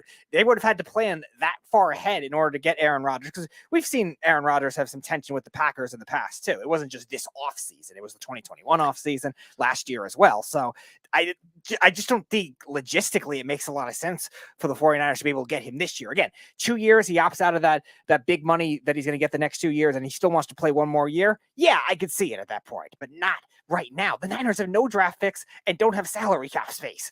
It's going to be next to impossible. You know, it's so funny, and I could sit here and try to stir up, you know, some rumors so everybody could talk about it all over social media. You know what Errol Marks said? You know what that idiot said? And to me, nobody gives a crap what I say. And for some reason, because Craig Carton's on 3 different shows on Fox and WFAN and wherever the hell he's on, or SNY, when he says something, everybody thinks and wants to believe what he has to say. And I know, and everybody knows, that story that he came out with was absolute rubbish. It's not true. And for the fact that he comes out and says something like that just makes him look stupid. I don't know what more to say. I could use other words on the live radio show. I was about to say it, but I kind of contained myself and bit my tongue because it's just a dumb version of what he thinks is going to happen in the next couple of weeks. I believe one way or another in the next 2 weeks before the draft, he will be a Jet. It makes a lot of sense because if they wait until the draft is over, then you don't know what's going to happen. And they have to pay Aaron Rodgers in September $60 million. Right. And that means if they lose the Jets, who are they going to trade him to? San Francisco don't want him. They're not trading him to any of NFC teams or conference teams because they don't want to see him. They don't want to play against him. They only want to trade him to the AFC. So where's he go? Yeah. And again, he's not going to Baltimore because Baltimore's not going to pay him because they don't want to pay their own star quarterback. And again, they're going to have more options limited now, too, because other teams are going to solve their quarterback holes if they do have them. Somebody is going to trade for Lamar Jackson. Somebody is going to draft Bryce Young. Somebody's going to draft C.J. Stroud. So these other situations are going to be filled. There's not an obvious team. We're going to talk about later in the show with the Tennessee Titans trying to trade up to the 3rd overall pick. That vacancy was another one. But who are they going to trade? Derrick Henry? Derrick Henry's going to be, 29, 30 years old? He's getting up there in age. How many people are going to be willing to trade for Derrick Henry, which usually when you trade for a star running back, you're not getting a 1st-round draft pick for him. No, you're probably getting a late 2nd or 3rd-round pick for him. Yeah, especially with his contract. But even so, and you have to pay him. That's why, again, that limits another spot for Aaron Rodgers to be traded to, because the Titans were another one that was on the radar in the 2021 offseason after Ryan Tannehill really struggled that year and they failed to get Tom Brady. I thought Tom Brady was going to go over there to the Titans. He went to Tampa, and Aaron Rodgers bought the house in Nashville. There was obviously speculation with that because the Titans had a very good team besides the quarterback, but the Packers burned that bridge earlier because, again, they limited the resources that they want to trade, and they burned the bridges of trying to trade to an NFC that doesn't have a lot of great quarterbacks. Look at the NFC South before the Saints signed Derek Carr. Their quarterbacks were Baker Mayfield was with the Panthers and Sam Darnold. Now Baker Mayfield's in Tampa, and Atlanta with Desmond Ridder. These all bad quarterbacks, and they had a chance to cash in on that value. They would get more if they traded him in the NFC. Agreed. They would absolutely get more. They would get a 1st-round draft pick for Aaron Rodgers. And I'm surprised that they still won't do that because there are teams, like you said, Speedy, that are looking for a quarterback that might be willing to give up a 1st-round pick for Aaron Rodgers, even if you're renting him for 2 years. It makes a lot of sense. But because they're a stubborn organization, and they've always been stubborn. The Packers have always been a stubborn organization. And being that, of course, they would trade Brett Favre to the Jets because you don't have to see him, and he's going to a team that never wins. And now Aaron Rodgers trading him, possibly trading him to the Jets, it all makes sense on why they want to trade him to the Jets, because one, they only have to see him once every 4 years. They just saw Aaron Rodgers this year, the Jets. So the chances of them seeing him in the next 2 or 3 years is slim, and he's probably going to retire in the next 2 years. So you'll never have to play Aaron Rodgers. And that's the way they look at it. Keith says he's not going to the 49ers, zero chance. Definitely will be end up playing for the Jets. And he also says Indy is going to get Lamar Jackson. I agree. I agree with that. Yes. If he goes anywhere, I still think Baltimore is going to swoop right in and give him what he wants, because even though he doesn't want to be there, it's not his choice. It's their choice on what they want to do with him. I understand that he's upset with them. I understand that they should have offered him the money that he believes he deserves. But again, just like Daniel Kaplan said to us a couple hours ago, he told us, an hour ago, he told us that he is not in the same position as Deshaun Watson is or was. He's in a position where he has no say. They're giving him permission to go out there and find a team that's interested in him, and they could get 2 first-round draft picks, and they have to pay him. They know damn well that even if he finds a team, that they have last slicks on him, and they're going to get him if they want to bring him back. And they have no chance of making the playoffs next year if they don't have him. Yeah, sorry, Jeff. Your Pro Bowl darling Tyler Huntley is not going to lead them to the playoffs the whole I year. don't think he starts next year. I think if Baltimore loses Lamar Jackson, I would see them try to trade up and get Richardson of that. Right. A guy like that. I could say that, yeah. I could see them bringing him in. You can probably bring Huntley back. He could start this year early in the season. Maybe you wait until next year, and then you bring Richardson in after a full year, unless Huntley gets hurt. But Richardson's the prototypical type of quarterback like Lamar Jackson. He's a little faster than Lamar Jackson. He's bigger. He's stronger. So it makes a lot of sense what they would probably do. They would try to trade up and get Richardson out of all the other quarterbacks. Right. And again, it also depends on which team ends up trading for him if he does end up getting traded too. Keith, you mentioned the Colts. If that's the case, they'd have to deal the 4th overall pick. The Ravens wouldn't have to trade up for that kind of thing. But No, they would get Richardson at 4. Right. But if it's a team like Atlanta, if it's a team in the middle of the draft, like the Commanders or something like that, they're going to have to. The way they built this team, Baltimore built this team around Lamar Jackson, it doesn't make sense to go after a guy like Will Levis. It doesn't make sense. Right. It makes more sense to bring in a mobile quarterback that could do everything Lamar Jackson could do, maybe a little bit better. He's not as accurate as Lamar Jackson, but when Lamar Jackson came into the league, he wasn't accurate. That was the spinoff on who he was. He was a great quarterback, Heisman Trophy candidate. The problem with him was he wasn't accurate. That was the argument. And then he became more accurate over the last 2 years, because teams and obviously people were complaining about Lamar Jackson when he becomes a free agent. Would teams be willing to give him a $300 or $250 million contract? And now, after winning an MVP and taking his team 3 out of the 5 years he's been there to the playoffs, and probably I would say he took them this year, because even though he got hurt, they wouldn't be in the playoffs if it wasn't for him. Now you're looking at where this team is going. You would have to start all over. You would have to rebuild this team if you bring in a Will Levis, because Will Levis is more of an Andrew Luck type of quarterback, a guy that'll stand in the pocket, has a good arm. Andrew Luck is more mobile than Will Levis. Right. So I would say Josh Allen, but Josh Allen's more mobile than Will Levis. I would say more Joe Burrow. That's where Will Levis is. He could run and he could move out of he is athletic, but he's not a mobile quarterback. He's a pocket present quarterback with one of the better arms we've seen coming out of the draft. Keith says, but he's had no receivers. Yeah, and that's going to be a problem the Ravens are going to have to adjust to, no matter who the quarterback is. Well, if you bring in Richardson, and being that he is not accurate, you're going to have to bring in a big, stocky, or a big, I would say big stocky tight end, another big stocky tight end, a bigger guy, a guy that takes up a significant amount of room, that you have more of a percentage of getting the ball into his hands, or a big, long, wide receiver. Right. Because he is not an accurate quarterback. Everything that I've read, that is his weakness. And it's going into the NFL. If you're not accurate, there's no question that you could be a bust.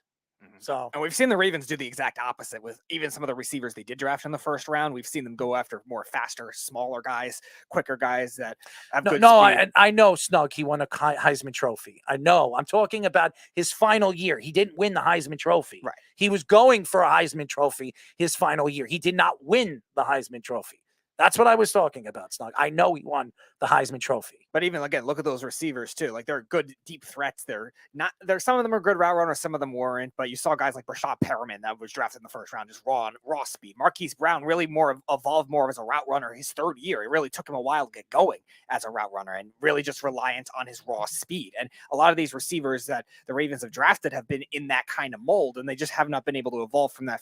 I like Bateman if he stays healthy to be able to grow into something. But again, he got hurt his rookie year. He only played 4 games, and then this year he only played, I think, 8 games. So again, if that injury factor continues to end, and it's happened with a lot of the Ravens skill players too. We talk about all the running backs that got hurt for them last year. They got to do something in terms of just getting depth on this team, especially with a quarterback like Anthony Richardson. Otherwise, you're going to drag him into the ground and have him get hit a ton because he's going to have to run all over. We saw that happen with Cam Newton, and his career got his prime got cut short because of that. Keith says Jackson still isn't accurate. Well, if you look at his numbers and you look how he's grown as a quarterback since his first year in the NFL, his first year his completion percentage was 58.2. Ever since then, 66.1, 64.4, 64.4, 62.3. If you're an average career 63.7 completion percentage quarterback, Tom Brady career is 65, 66. That's pretty damn good. That's pretty, and Tom Brady is an accurate quarterback. Right. So, and most of the top totals are in the high 60s in today's game too. Yeah. So Lamar Jackson, even if he's like 6th, that doesn't make him not an accurate quarterback. I think Joe Burrow led the league at about 69 last year, and Kyler Murray, when he was healthy, was 2nd. And then Lamar Jackson was in that 2nd tier of accuracy when it comes to the quarterbacks. Career-wise, Tom Brady is a career 64.3 completion percentage quarterback. That means he's only 1% higher than Lamar Jackson. So to say that Lamar Jackson isn't accurate, he's accurate. He's an accurate quarterback. He definitely is. Now, Keith, I understand what you're saying when it comes to some of his decision-making, some of the intermediate throws he's had trouble He making. doesn't throw as much as Tom Brady does. No, I know that. Because he uses his legs more. Because of the volume of the passing, you're right. He doesn't throw as much. He's averaged less than 30 passing attempts per game each of the last 2 years because the Ravens don't have a legitimate passing attack. And the Ravens sometimes had to have him run more often than he should have because of that. And as a result, both of the last 2 years, he's had issues with the injuries. I don't really blame him for that. I think he does a good job at managing his body. He slides. He's not like Cam Newton trying to power through all the time for extra yards. No, I don't think he's that type of and quarterback. he's that build. Like that didn't work out for his longevity's sake. Richardson could be that type of quarterback. I think so too. He is more of a Cam Newton prototype type of quarterback because he's got the big body. He weighs about 220 and he's long and he's strong and he has the ability. He can jump high. Right. So he has that athletic ability that Cam Newton had. I think he's obviously more athletic than Cam Newton. We haven't seen a quarterback come out of a combine like that. The way the numbers that Richardson put up at the combine were absolutely extraordinary, but the question is, just because he could do it at the combine, could he do it in a football game at a full speed? I don't know. And that's the thing.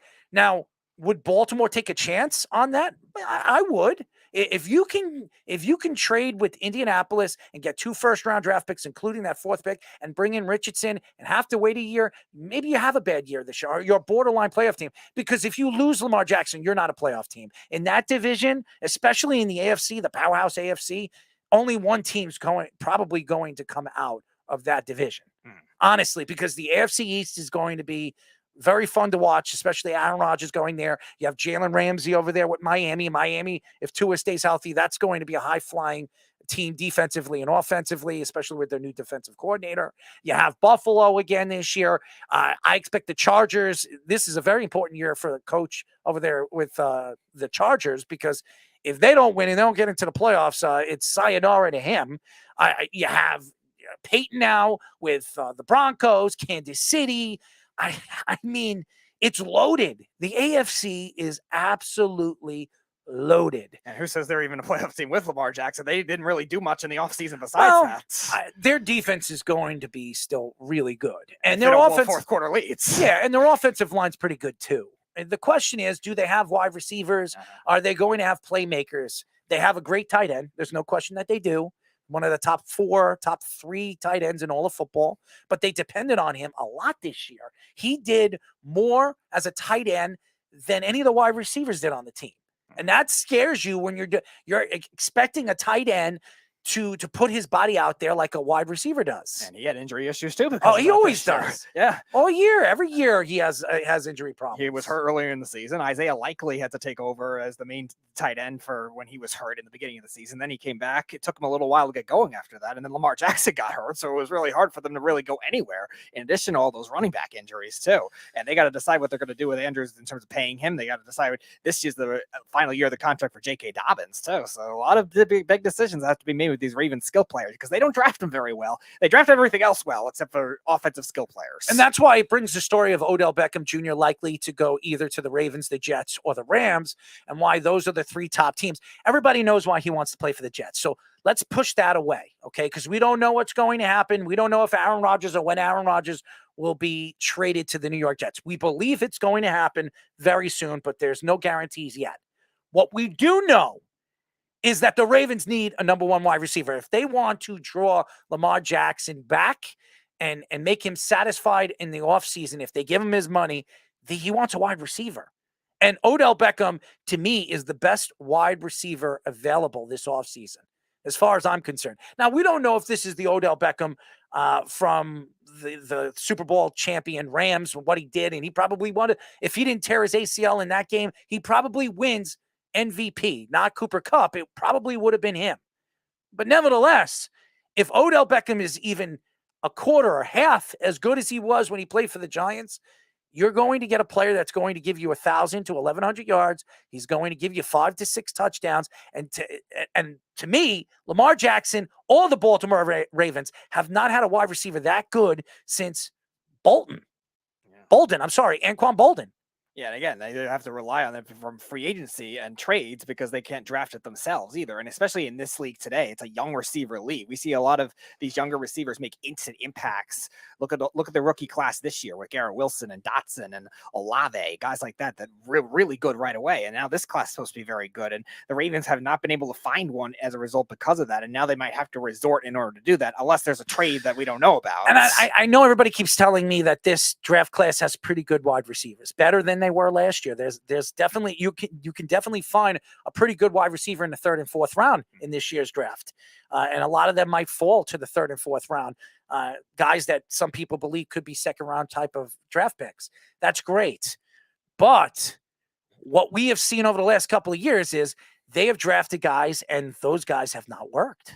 Either health problems or just trading them away because they want to piss Lamar Jackson off. And now Lamar Jackson's sitting here. He doesn't want to play for Baltimore. So if they give him what he wants and he searches and he finds a team that's willing to make a trade, give up 2 first-round draft picks. And I'll go back to this. I believe Baltimore smacked themselves in the face. I believe it because to go out there and not give him the regular franchise tag instead of giving him the non-disclosure for a franchise tag, it benefits the player. It doesn't benefit the team. They could have received 3 first-round draft picks for Lamar Jackson. Lamar Jackson, who has been consistent for the last 5 years, has really been the face of the organization. Now, Deshaun Watson, before he hurt himself 2 years before he did that whole massage thing with those women, and he was suspended for a year and then suspended for 11 games, okay? Deshaun Watson was one of the best quarterbacks in the league. If not, maybe he was the best quarterback that year. I believe he was the MVP that year. Nevertheless, Lamar Jackson has played consistently. He's been playing hurt. And the fact that he's dedicated his body to this team, even this year, before he got hurt, and won, I think he won like 9 games for this team before he got hurt. It's shameful the way the Baltimore Ravens have treated this kid. And again, you look at the Deshaun Watson contract, like Dan Kaplan was saying, that is definitely an outlier because the Browns gave him a lot of guaranteed money. And the timing of the Browns, of course. The timing of the trade, too, really didn't make sense, giving him that much and giving him all the 3 first-round picks for a guy that had a court case going. It ended up going to the Supreme Court and all the civil cases. And that's the outlier. I think the better analogy to look at here is Russell Wilson, because Russell Wilson's an older quarterback than Lamar Jackson. Lamar Jackson's probably better at this point in his career by a little bit. And the Seahawks still got 2 first-round picks, an impact young tight end in Noah Fant, and a good defensive tackle in Shelby Harris. And I think a 3rd-round pick as well, or 4th-round pick, whatever it was. That's really good value. And the Ravens have a younger quarterback in Lamar Jackson. You definitely could have gotten 3 first-round picks for that kind of thing. And like we were saying earlier with the Packers, their stubbornness or their ability to think they could try to keep him without trying to pay him all this guaranteed money that he wants is held them back. It's not unrealistic to give him $190 million. He's not asking for completely Deshaun Watson's contract. He's asking for something close to that because he knows he's better and more reliable. Lamar Jackson is 45-16 in his career as an NFL quarterback, okay? In 5 seasons, he's played 70 games. And I see that our friend Keith says Jackson doesn't want to play there and he has missed a lot of games. No, he hasn't missed a lot of games. In 5 seasons, Lamar Jackson has missed, I think it's either 10 or 11 games. And it's only recently. That's not a lot. Only the last 2 years. And last year, he played 12 games. The year before that, he played 12 games. 15, 15, and 16. He hasn't missed a lot of games. He's been consistent. And he's taken this team 3 times to the playoffs. And there's been other quarterbacks that have had injury issues that have gotten paid too. Look at Daniel Jones. He missed some time earlier in his career. The second in his 3rd season, 2020 and 2021, missed a lot of games. He still got his money. Dak Prescott got $40 million a year right off a gruesome ankle injury. So there's no excuse for the Ravens not to be able to pay Lamar Jackson. And Keith says it in the last 2 years. Okay, so if you played 24 games in the last 2 years, is that missing a lot of games? Not really. You have played over 60% of your games in the last 2 years. That's good for a quarterback that is a mobile quarterback. And Keith, nobody says there isn't concern with the injury. Oh, no question. He's a mobile quarterback. Other guys still got paid amidst all that. Kyler Murray just got paid a ton, and he had injury issues. Deshaun Watson too. Right. So these guys all got their money. So why can't Lamar Jackson get his money? Lamar Jackson won an MVP. Did any of those quarterbacks win an MVP? Right. And what do you say? That's not good. Playing 24 games in the last 2 years isn't good. That's pretty good for a quarterback that is a mobile quarterback.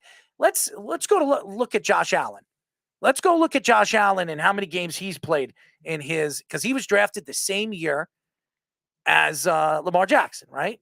I think he was drafted in the same year. He's played 77 games. 77 games in 5 years. So Lamar Jackson has played 7 games less than Josh Allen. Is that a lot, Speedy? No, not for 5 years. No, not at all. For a quarterback that uses his legs more than Josh Allen. I understand, Keith. I'm trying to compare a quarterback that was drafted the same year. And by the way, those 2 guys are the best quarterbacks in that class. I remember when I was one of them, Sam Darnold, and people thought Baker Mayfield. I thought Rosen. And Josh Rosen. Everybody thought that one of those 3 guys were going to be better than these 2 guys, and Josh Allen and Lamar Jackson. And honestly, Lamar Jackson's been the best quarterback in that class. He has been, because he's the only one that's won an MVP. I remember I didn't even like him at all at the time. And Allen I liked, it depended on the system, and Darnold was like the 2A, but Josh Rosen was the one I liked the most. Boy, was that wrong. No, and again, you can never predict what these quarterbacks are going to be. Oh, of course. Nobody can predict it, including yours truly. There was maybe 3 quarterbacks in my lifetime that I said that they were going to be good quarterbacks, and they become it. Deshaun Watson was one of them. I knew that Deshaun Watson, after watching him play for Clemson and the 2 championship games, the numbers that he put up in those two championship games against Alabama was unbelievable. Okay. And I've never seen that before. Those kind of numbers, not only just throwing, mobile, the way he ran the ball, the way he took control of those games. The second game, 4 receivers had 90 yards. Yeah, it's unbelievable. And that's why I knew Watson was going to be a great quarterback. But there were other quarterbacks I knew Andrew Luck was going to be great. I think everybody does, yeah. I knew he was going to be great. And Peyton Manning, when he was drafted, I knew he was going to be great. Those were the 3 quarterbacks that I was pretty sure on and I predicted, and obviously they became. But I picked a lot of quarterbacks that I thought were going to be great and haven't been. One of them on my team right now, in Zach Wilson, I thought he was going to be a good quarterback. As of right now, he's a bust. I thought Blaine Gabbert was going to be great, so that didn't work out either for Jacksonville in 2011. So you make your own. I'm not a GM. Okay, you make your own assumptions by what you see. Watching college football, or if you're watching college baseball, you're watching college hockey, or you're watching college basketball. You watch these players play. Wow, that guy's dominant. I think he's going to be a great pro. And then they go and they become pros, and they're nobodies. We've seen this. Remember Kurt Thomas? Remember when he was drafted? Kurt Thomas was a great basketball player. One of the greatest college basketball players of all time. Really, if you look at his numbers, Kurt Thomas has great college numbers. He came into the NBA and he was a journeyman. He never developed as an NBA player. Never did. If you look at Kurt Thomas's numbers as a college player, you could compare his numbers to some of the all-time greats coming out of college. Kareem Abdul-Jabbar, Walton, any one of these guys. Go look at Kurt Thomas's numbers in college. If you look at his numbers, you're like, holy crap, this guy's going to be a star.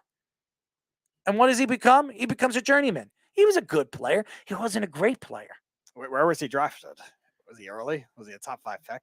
No, he was a top 10 pick, I think, Kurt Thomas. I don't, if you want me to look, I can look it up, but it's crazy. You just don't know. You can't assume anything by what they do in college. Right. Because also it depends on where you play too. Like those could be rigged by your competition. Those could be rigged by even just the volume of the shots too.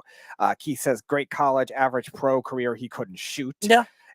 He was the first round pick, 10th pick. All right, 10th pick. All right. Yeah, I wasn't sure what the hype was. I was too young to remember that, but I know there were definitely a lot of college players that are always like that. Because I loved Kurt Thomas. He was a good Nick. He was. He was a leader. He was, to me, he was what you want a Nick player to be, a Charles Oakley type. He wouldn't let you push anybody around. He was a team player, kind of like a captain. If somebody punches his own player, he's going to punch you. He was one of those type of players. But again, for different reasons, college players are going to get that extra hype in terms of being NBA prospects just because either of recency bias or a team that just won a national championship. And a lot of those guys don't end up being busts. Look at, we were talking about North Carolina earlier, 2009. Look at somebody like Tyler Hansbrough, how good of a college player he was. And he didn't amount to anything really in the NBA. Granted, some of it was injury issues, but still, you look at that kind of case. Look at somebody like Jimmer Fredette. How popular was he at BYU? And he didn't amount to anything in the NBA. He was drafted by Sacramento. I think he was a pick before, I think, Damian Lillard or something like that. And they botched that one badly. And he ended up playing only, I think, 5 years in the league. And he was so popular in college. He was almost a 30-point a game scorer and put BYU's program essentially on the map. Kurt Thomas averaged almost 20 points a game in college, 9 rebounds, and 2 assists. That's nice, yeah. As a center, he was a center. So to get those kind of numbers as a center, remember when he was drafted, centers didn't shoot threes. Right. He wasn't one of those guys. He was a prototypical type of center that you wanted, a guy that's going to get you a double a game and dominate the boards. And that was and he was a good passer too. So, and he for his ability, he could play multiple positions, being that he was a center at 6'9". He can defend multiple positions. So Kurt Thomas, I thought when I was a kid, when he was drafted, I thought Kurt Thomas was going to be a great player. I was wrong. But even to put it in perspective, though, like you look at college basketball, probably less than half the teams have 20-point per game scorers at all. And so that's very impressive, practically averaging a double-double.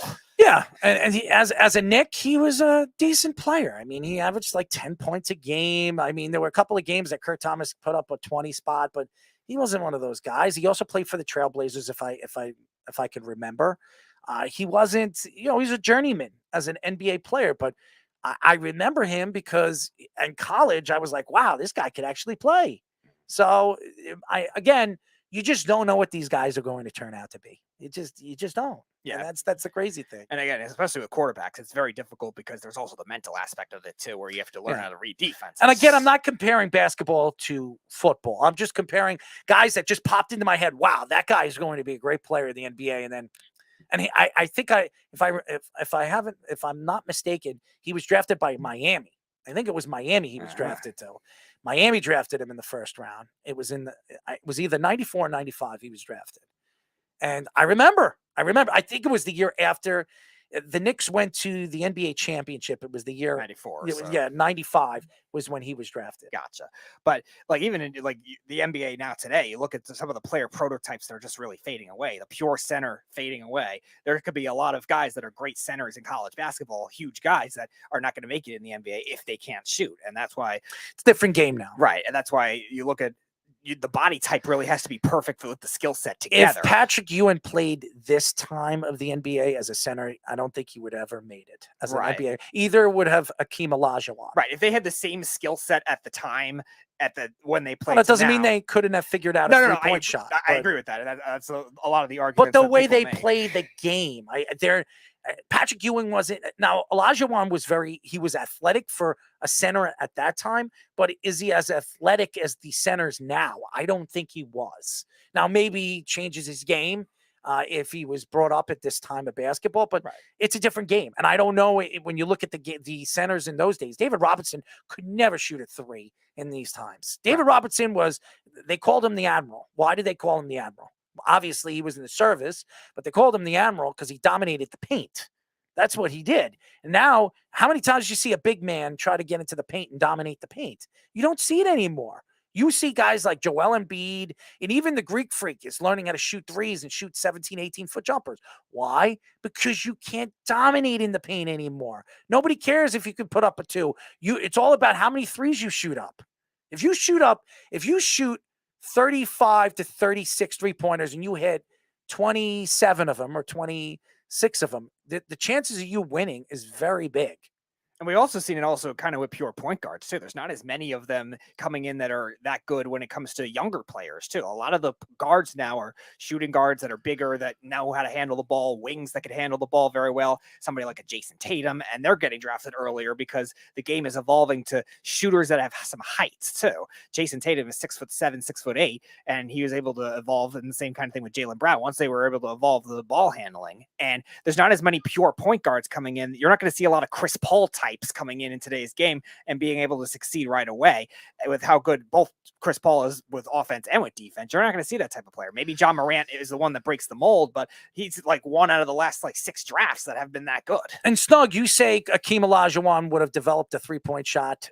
He had a great touch around the hoop. Anything between 15 feet and closer, he was dominant. That fadeaway, the what do they call the dream? That's what they called the fadeaway jumper. And Patrick Ewing had a very good fadeaway jumper too, as well as Michael Jordan. The thing is, Olajuwon was not a good deep shooter. As far as I'm concerned, every time he shot anything between 17 foot or further, he couldn't hit a shot. His three-point percentage right in his career was a 202 or something like that. That's not good. I mean, I'm looking at his numbers right now.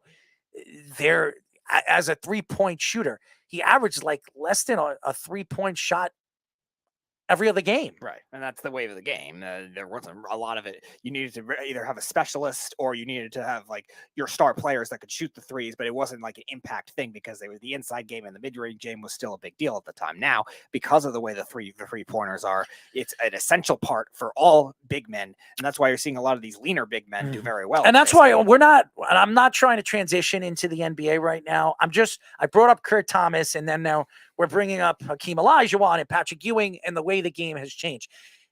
In every single decade that we've seen in professional sports, the game changes, rule changes, it changes. And I think because they want to speed up the game and make the game more of this time of game. They want to make sure that the young fans become more of a draw to the game. Okay. And if they, just like baseball, why do you think baseball changed the pitch clock? Why did they change the no shifting? They want to make the game more fun, more offense, for it to draw more fans, younger fans to watch the game, to play the game, where some of these athletes won't go and play soccer or European football or football now, or go and play hockey or something, because hockey is becoming more of a popular sport worldwide, especially here in the United States. Why? Because it's the fastest sport. And as far as these kids are concerned, you can hit, you can still fight in the game. It's all out, a brawl every single game. And less stoppages. Yeah, so that's why the kids are, and if they could afford it, that's why a lot of these kids are starting to draw to play hockey. Baseball is trying to figure out a way that's going to draw the game. And the same thing with football. when you see the transition of mobile quarterbacks and you see all these talented guys like Sauce Gardner with the names and stuff like that, that's a draw. That's a highlight. That's a human highlight. That's what the NFL wants to do. They want to build endorsements through these players, which will draw the league more money, billions of more dollars for these players to make and for these owners to make. And that's why the commissioner will still be the commissioner moving forward when he gets his new deal, because he understands, even though I'm not a Goodell fan, he understands how to draw more money through endorsements. And also, you were talking about player types, though, too. Player types are still going to change within those leagues, too, because of these rule changes and because of the concept changes, too. Football, especially, like bigger bodied receivers. Yeah, you still might need them to an extent, but they're not going to be the same stars that it would be a quick, really good route running type. You're not going to have as many DK Metcalfs in the league be dominant as you would be a Justin Jefferson. Like, there's going to be more route running types. The same kind of thing with baseball, too. You're not going to have a lot of Jeff McNeils be the best players in the league anymore because they're prevalent on home runs and they're prevalent on base percentage, stuff like that. That's why somebody like Aaron Judge is arguably the face of baseball, because he could do all that and he's a big body. And hockey, you need to have guys that can skate. If you can't skate, it's going to be hard to make it in at all. Odell Beckham, going back to Odell Beckham is reportedly seeking a 1-year, $15 million contract. He will not get that from the Jets, and I don't think he'll get that from the Ravens. Now, maybe the Rams. I don't know if the Rams have the money. Now, Wagner, obviously, possibly going back to Seattle. It seems like that's where he's going. Going back to his old team, which I think he should have never left.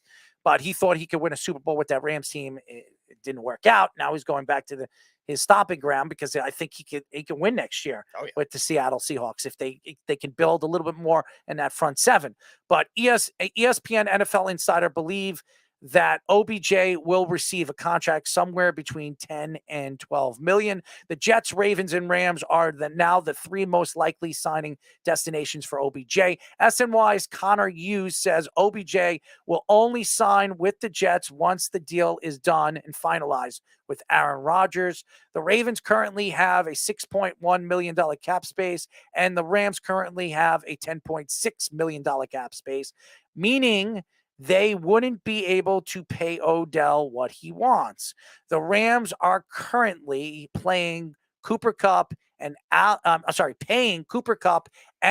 Robinson over $45 million combined against the cap.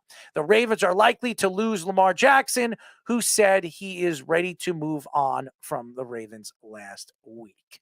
So, why did we say that at the end of this? It's because Lamar Jackson, knowing that Lamar Jackson is probably not going to be there or doesn't want to be there, why would Odell Beckham want to play there? He doesn't know who's going to be the quarterback. You think he wants to play for Huntley? Okay, I don't care what Jeff says. He's a Pro Bowl quarterback, Tyler Huntley. He doesn't want to play for the Baltimore Ravens with Huntley as the starting quarterback. Now, even with Richardson, it's going to take at least 2 years for the kid to develop, even if they start him this year. If they do trade Lamar Jackson to Indianapolis and they get that 4th pick. And I'm telling you right now, if Baltimore falls at 4, Will Levis will not be on the Baltimore Ravens. I'm telling you right now. Mark my words, it will be Richardson.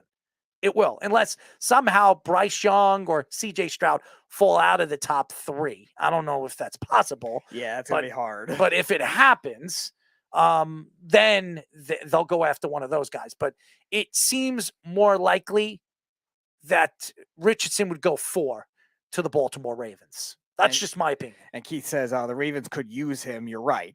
But again, they also can't just rely on him either and just hope that everyone else can stay healthy and just settle for that kind of thing too. If the Ravens are not able to trade for, or if the Ravens are not able to get a quarterback with those early picks, if they do trade Lamar Jackson, maybe they consider going after a wide receiver and then hoping for the best with Tyler Huntley, or a trade for another quarterback too. But either way, they need a wide receiver. You're not setting up this rookie quarterback, whoever it might be, if they trade with Lamar Jackson, with any wide receiver help, even if you do get Odell. Bill Belichick has been reportedly shopping Macaroni Jones this offseason. Not surprised. Belichick was reportedly angry at Jones for seeking outside help for the Patriots' offensive struggles, according to Pro Football Talk NFL insider Chris Sims. Joe Judge and Matt Patricia were the heads of the Patriots offensive coaching staff last season. They have now brought back Bill O'Brien as the offensive coordinator, which is a good move by them, by the way. The Patriots have been one of the most recent teams linked to Lamar Jackson, along with the Colts. Macaroni Jones had 2,997 passing yards, 14 touchdowns, 11 interceptions in 14 games last season. Jones has 6,798 passing yards, 36 touchdowns, 24 interceptions in 2 seasons with the Patriots. Jones is entering his 3rd season of his rookie contract, which with eligibility for his 5th year option, being he was a first-round pick. What does this tell you, Patriot fans? What it tells you is Bill Belichick is on his way out. That's what it's telling you. That Bill Belichick, it had nothing to do with him seeking information and help in the offseason, seeking outside help. I think you want your quarterback to seek help on the outside, maybe to make your game better or figure out some of the rough patches that you had going into this season the way you had it. Yeah, I know you didn't have any wide receiving help. You lose a wide receiver this offseason in Jacoby Myers, who is a guy that you built good chemistry with over the last couple of years. Now he's gone. He goes to a team that I have no idea why they made that move. It's just my opinion. Good luck to the Las Vegas Raiders. It's Patriots West. And now you bring in Juju, and now you have to build a rapport with him. And Juju is not one of those guys that you can sit there and enjoy his stupidity on and off the field, as you see what he does on TikTok. So I don't know what's going on with this team, but I do know this. Bill Belichick is probably going to stay until he breaks Don Shuler's win record. I think it's a win record. Once he breaks Don Shuler's win record, I think he needs like 18 or 19 more wins or something around that number. I'm not sure. Speedy, you can look that up. Once he breaks the win record, I think he's going to retire. I do not believe. I think he stays in as a GM or an assistant president of the organization, but I cannot see. Do you have the numbers? It is 30 wins he would need. 30 wins. So he needs probably three seasons worth. If he gets Lamar Jackson, he has a chance to win 13 a year, or 12 a year. It might make it faster. And I know a lot of people don't believe that this is the Patriots way and they would go after a guy like Lamar Jackson. But here's the thing. This isn't the Patriots way anymore. They didn't draft another Tom Brady in the 6th round, or one of these quarterbacks are turning into the next Tom Brady. Some people thought after Mac Jones had the first season that he had 2 years ago that he was going to be even better this year. He's kind of taken 2 steps back, and it had nothing to do with him speaking outside of the organization and asking for help. Okay, I don't think it had anything to do with it. I think the fact that Bill Belichick believes that Macaroni Jones isn't the guy, and especially in the division and how good this division has been, or has really improved over the last 2 years, I just don't think he believes that this quarterback could take them as a division winner or take them to the division or winning the division. So I think that he believes that he has to look somewhere else and maybe another quarterback going into this offseason. So it's definitely interesting. I don't know if he trades him. As a matter of fact, I don't think anybody wants him. Yeah, I don't know how much value he's really going to have at this point because he's coming off a down year. And Snug says you probably would get a 4th round pick for him. It would be a good day. Keith says he's going to be a career backup. And again, that's what other teams are going to look at it right now, because I don't think there's any obvious starting location right now for somebody like Mac Jones. If there was more obvious starting locations, we would see more veteran quarterbacks have gotten traded already. We would have seen somebody, Jimmy Garoppolo and Derek Carr signed, but Lamar Jackson is going to be traded somewhere. Would you trade for Lamar Jackson? Would you add Mac Jones in that trade? I'm just trying to figure this out. You give up 2 first-round draft picks and Mac Jones for Lamar Jackson. You think that's a fair deal? Yeah, I mean, it's interesting. You're getting a quarterback that's still under contract. He's not too expensive. He can if Huntley could get you into the playoffs. Now, Lamar Jackson played most of the season last year, and he was one of the reasons why they got there. But if you need a quarterback right now, and again, if you believe that you can get 2 first-round draft picks and Mac Jones, do you make that trade?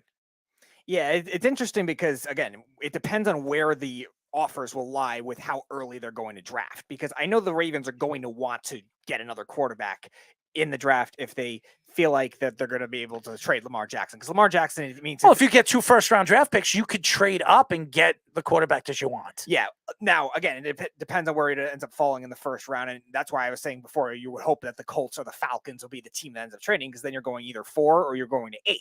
And that'll make it very easy to either just draft the guy you want at 4, or at 8, you're not going to have to trade up as much in order to get somebody like... Where is the Patriots drafting this year? I think the Patriots are at number 13, No, the Jets are 13. Oh, the Patriots are 14 then. Like, they're right near the Jets. So if you get the 14th pick this year, okay, and you get their pick the year after, first round, you have your own, and you have your own next year. You have 4 first-round draft picks in the next 2 years. If you want a quarterback in this class, or maybe you wait until next year, the class is better, the better quarterbacks. Maybe you wait until next year. Then you ride with Huntley.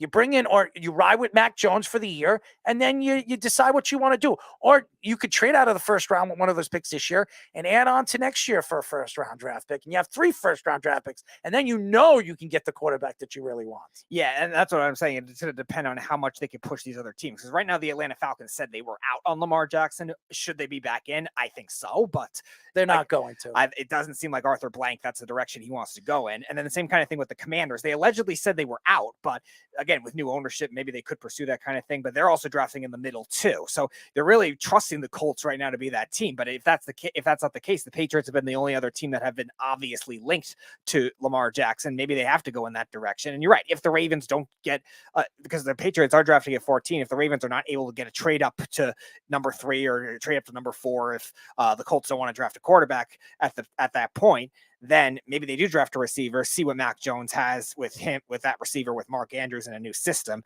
and then maybe they go from there. If he doesn't work out again, then they'll draft somebody in 2024. NFL Network's Daniel Jeremiah reports that the Titans are exploring trading up with the Cardinals at number 3 for the number 3 overall pick.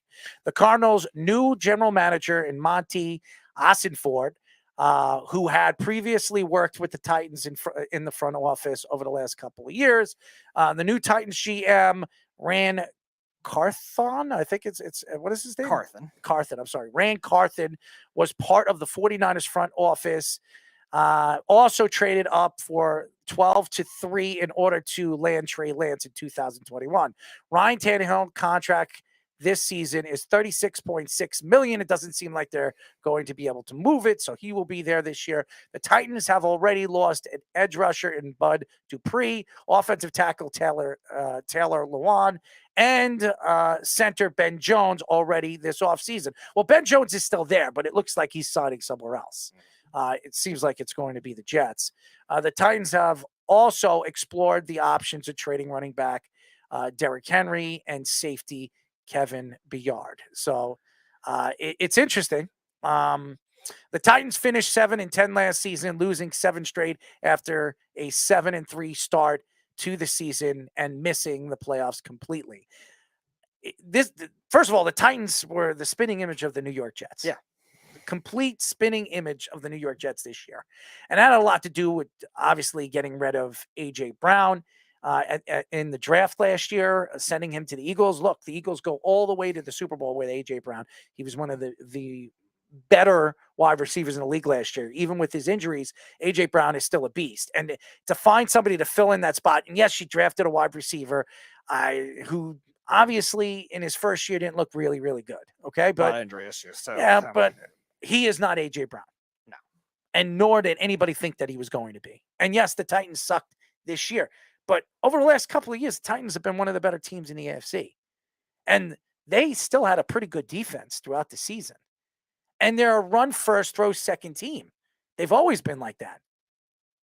Now you're questioning, and here's the thing. Vrabel's there. And Vrabel was coach of the year a year ago. He was not this past year, the year before. He was coach of the year. Yeah, now, going into a season where you might not have your star running back, you don't have your star wide receiver because now this will be the second year he's on the Eagles. You don't have Julio Jones anymore, even though he was washed up when he went there. Yeah. Okay. You're losing defensive players. You're losing one of your better offensive in Luan, he's gone now. And Ben Jones, who's one of the best centers in the league, he wants to be gone. You're rebuilding. How long is it going to take the Titans to realize that Vrabel's not the guy anymore? That's the question. And again, it creates an interesting decision because the Titans have these other big contracts. Do they just try to keep purging more and then try to get young all at once? But at the same time, do they have the leeway now to be able to make a franchise quarterback? Let's say they make this trade from 12 to 3 to make this franchise quarterback be able to work in that first year. Because again, Derrick Henry would be a guy that would be great to take attention off of a young quarterback. But if they do end up trading him and his $15 million, whatever he has on his and contracts, nobody wants Brian Tannehill's $36 million. no, and nobody's going to want that. So you're stuck with a lot of dead cap money from cutting him, or you're going to have to leave him on the roster as a backup. And we saw how that worked for Malik Willis. He didn't want to mentor Malik Willis. So how do you think he's going to want to mentor Will Levis or Anthony Richardson? That might be even more of an ego as a first pick type thing. So I don't know if that's the ideal circumstance you want. Now, Derrick Henry, I would try to hang on to him if you can, but it's going to be very hard to do that. And like you said, besides Treylon Burks as a wide receiver, they really don't have has a lot of upside. A lot of their other receivers are young, but they're like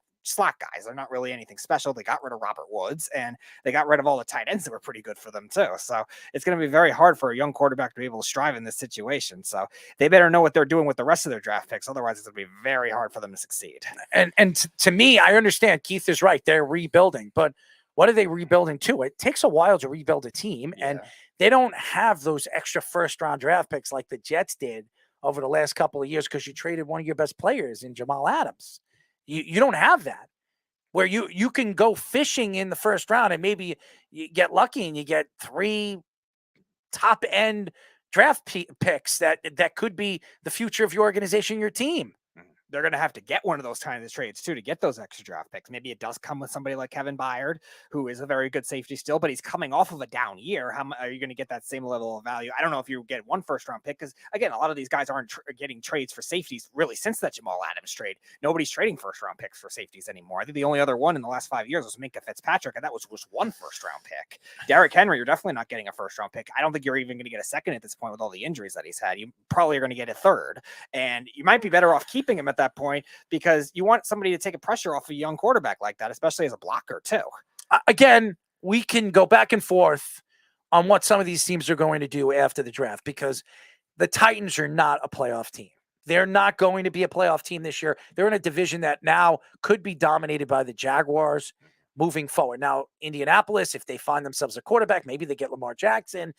They have a pretty good defense. They didn't really show up last year, but they're still going to go into a season with a new coach, a coach that was one of the better offensive coordinators in the league last year. And if he has Lamar Jackson running the offense and an offensive line that didn't play up to par the last year and a half, but they've also been fighting injury over the last couple of years. So I think this is a good offensive line. This is still, Indianapolis still could be the team to beat in that division. But the Jaguars, they're getting a wide receiver back that they traded for at the trade deadline. They're an explosive team, and with a second year under Doug Peterson, with Trevor Lawrence really, developing in the final couple of games of the season, and then doing what he did in the playoffs, Trevor Lawrence is a beast, and he's going to be scary. And Keith, to bring up the point, you're right. What are they rebuilding to? And that's why you wonder what the future of Mike Vrabel is. Not that Vrabel's a bad coach; he's a good coach. Oh, he's a great coach, and as soon as he gets fired, he'll have a job lined up for him. And that's why I'm saying, like, a veteran team is going to line up for somebody like Vrabel. I just don't know if he's the one that's going to coach a new age team, if that's what they want to be able to rebuild to. Now, he took over a team that was kind of young and made it work. But again, Mike Vrabel's kind of that counterculture type of coach. Like, your emphasis on the defense, and the defense is still very good. Has some good front seven players, has some depth. But again, it's going to be very hard for them to do anything without those blue chip players on offense. And that's why we're sitting here and we're wondering when this Aaron Rodgers trade is going to happen, because that is going to change everything. The outskirts of where the AFC is going to go. Because if the Jets get Aaron Rodgers, which it seems like it's 100% going to happen.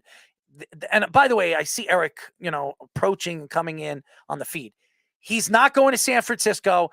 We just had Daniel Kaplan on the show, who is a writer for The Athletic, says that story was complete false. There was no truth to that story. Okay. It's Craig Carton trying to sell something.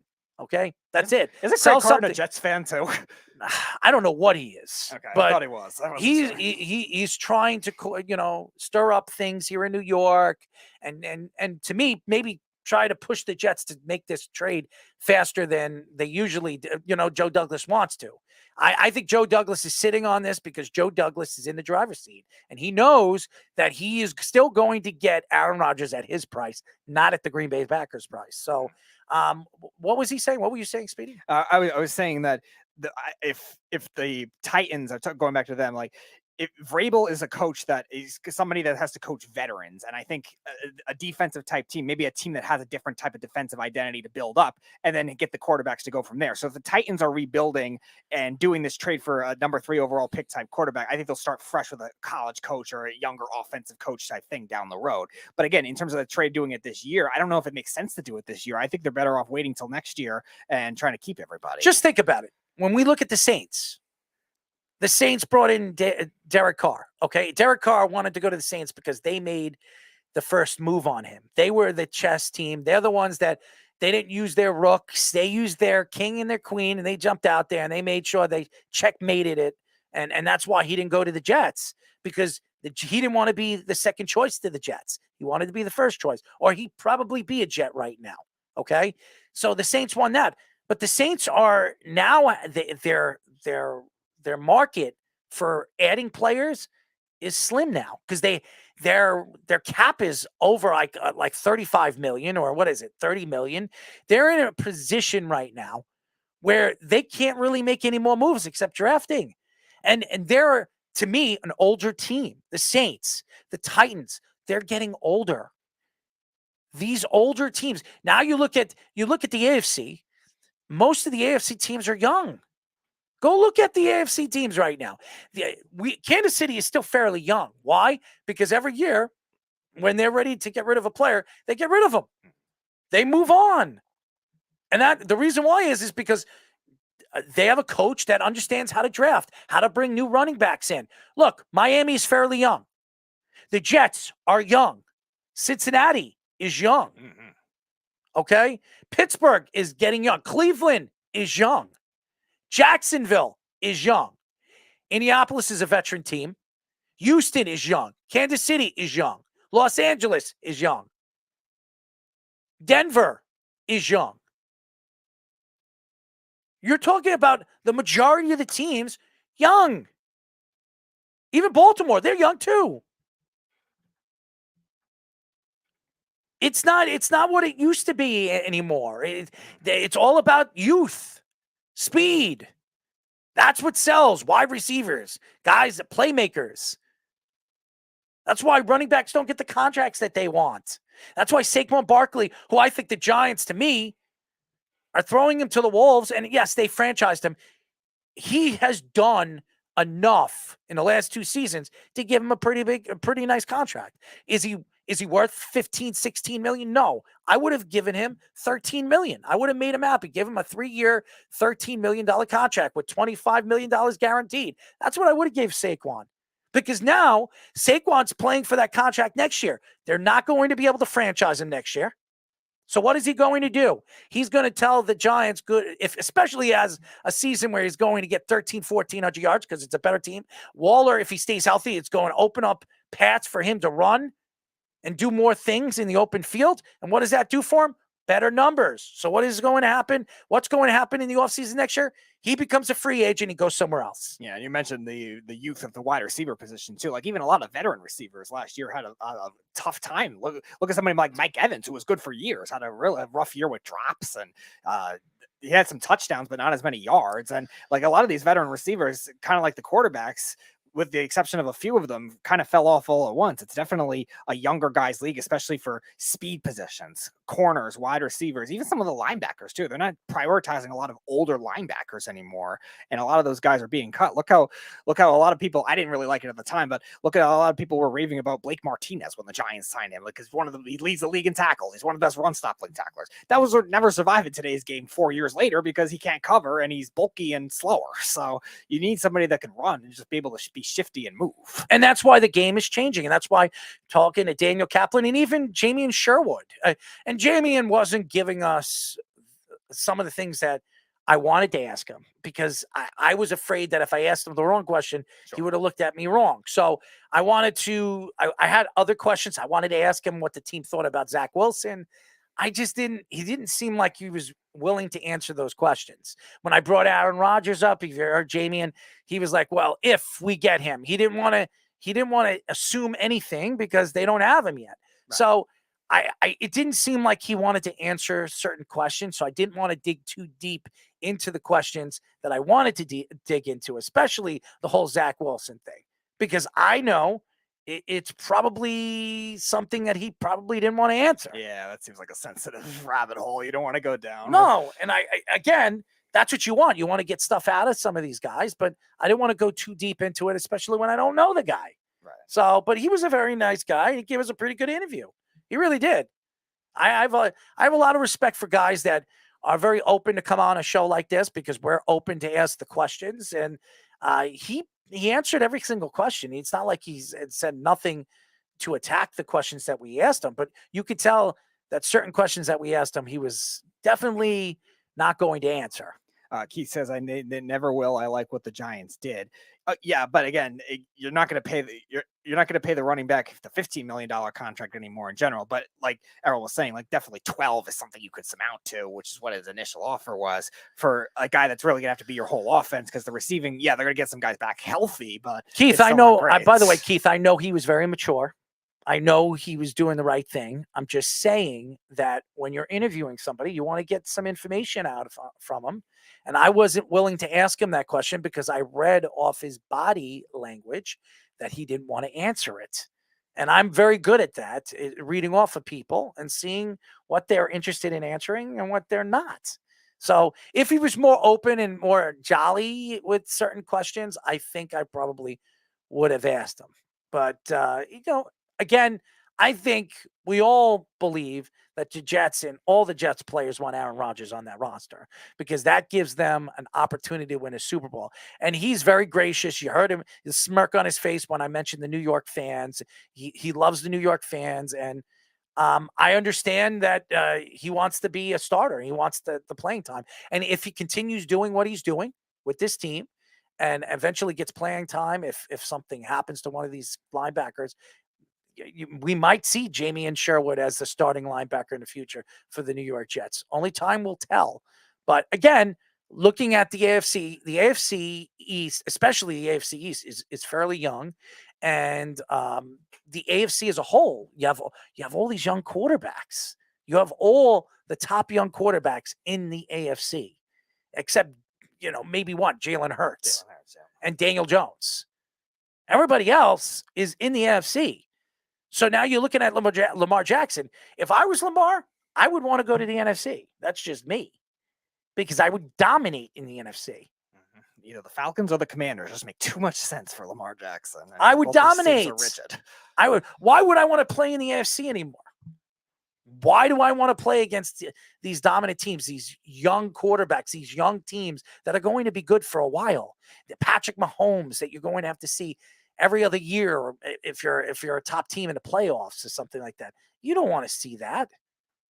That's what bothers me about being a Jet fan, because all these years you expect to finally you see a quarterback that wants to come here, and now you have a young team, you have a talented up and coming team, and now you have to worry still like Patrick Mahomes and Joe Burrow and Josh Allen and Justin Herbert, or any one of these teams. So it definitely bothers you if you're a fan of a certain team that never wins. Yeah, the AFC was always top heavy, really, besides the North. The North had usually 2 playoff teams every year, but it was always, all right, the Patriots won the East. Somebody dominant won the West. The Broncos or the Chiefs had both their runs at certain points, but it was never great. And the Colts always won the South until Peyton Manning retired. Then it started fluctuating a little more, where he had Houston. And I did say that the Commanders make a lot of sense for Jackson. It does. It makes a ton of sense. It does, but I don't know if Washington with new ownership is willing to make that move,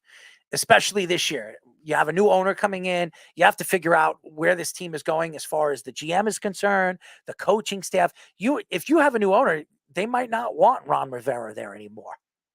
Would you? I mean, Ron Rivera, since he's been there, has done nothing He's 1-0. He's got talent there. That defense is still very talented. Very talented. And that offense, all around, from top to bottom, is still pretty good offense. They have a number 1 wide receiver. They do have a number 2. They have a very good running game. Their offensive line played very well last year in the second half. They just don't have a quarterback. It's the most skill position players they've had in a while. So usually it's just have good individuals, but not a lot of great collectively as a team. They have 3 good receivers. They have 2 good running backs, and they have to improve their offensive line. It definitely still is an issue for them, but they've developed offensive linemen well in the past. So you wonder if that kind of thing could come easily for them. But the rest of their team is pretty set if they could get the coaching going. And again, Keith, you're right. They have a lot of talent. There's a lot of teams that have a lot of talent. There's a lot of young teams that have a lot of talent. And young talent. What scares me, being that you're an AFC fan, I'm an AFC fan because my team is in the AFC. What scares me is as good as this team is, as far as the Jets are concerned with youth, these guys are going to want to be paid. And let's say Aaron Rodgers goes there this coming year and he wins 15, 14 games for the Jets, and Garrett Wilson has 1,400 yards and 10 touchdowns, and Michael Carter, because it opens up the field, and Breece Hall has 10 touchdowns running coming back, and all these guys, that we didn't expect, they're going to want new contracts, because look at the wide receivers that were like craving those big contracts a year ago. They wanted it and they got it. Deebo Samuels got his money. Go look. Adams got his money. He doesn't want to be there anymore. He's got his money. Yep. They all got their money. And if Garrett Wilson has 1,500 yards this year and 11 or 12 touchdowns, what does that tell you? How does that sell to you as a Jet fan? Well, it sells to me they're not going to be able to afford all these guys.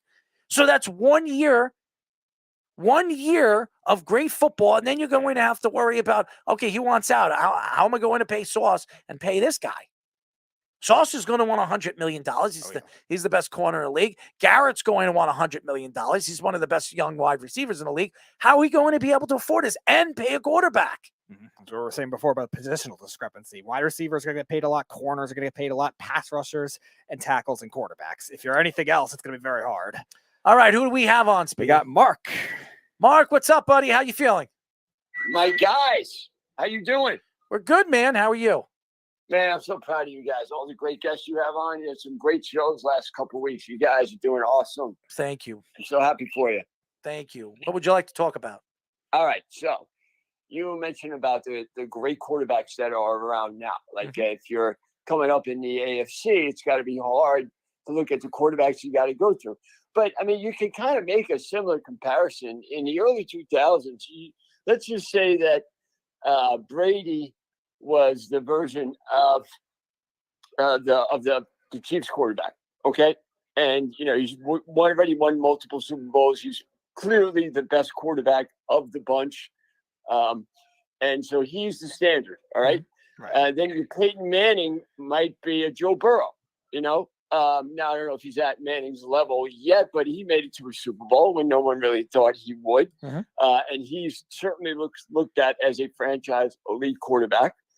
Okay.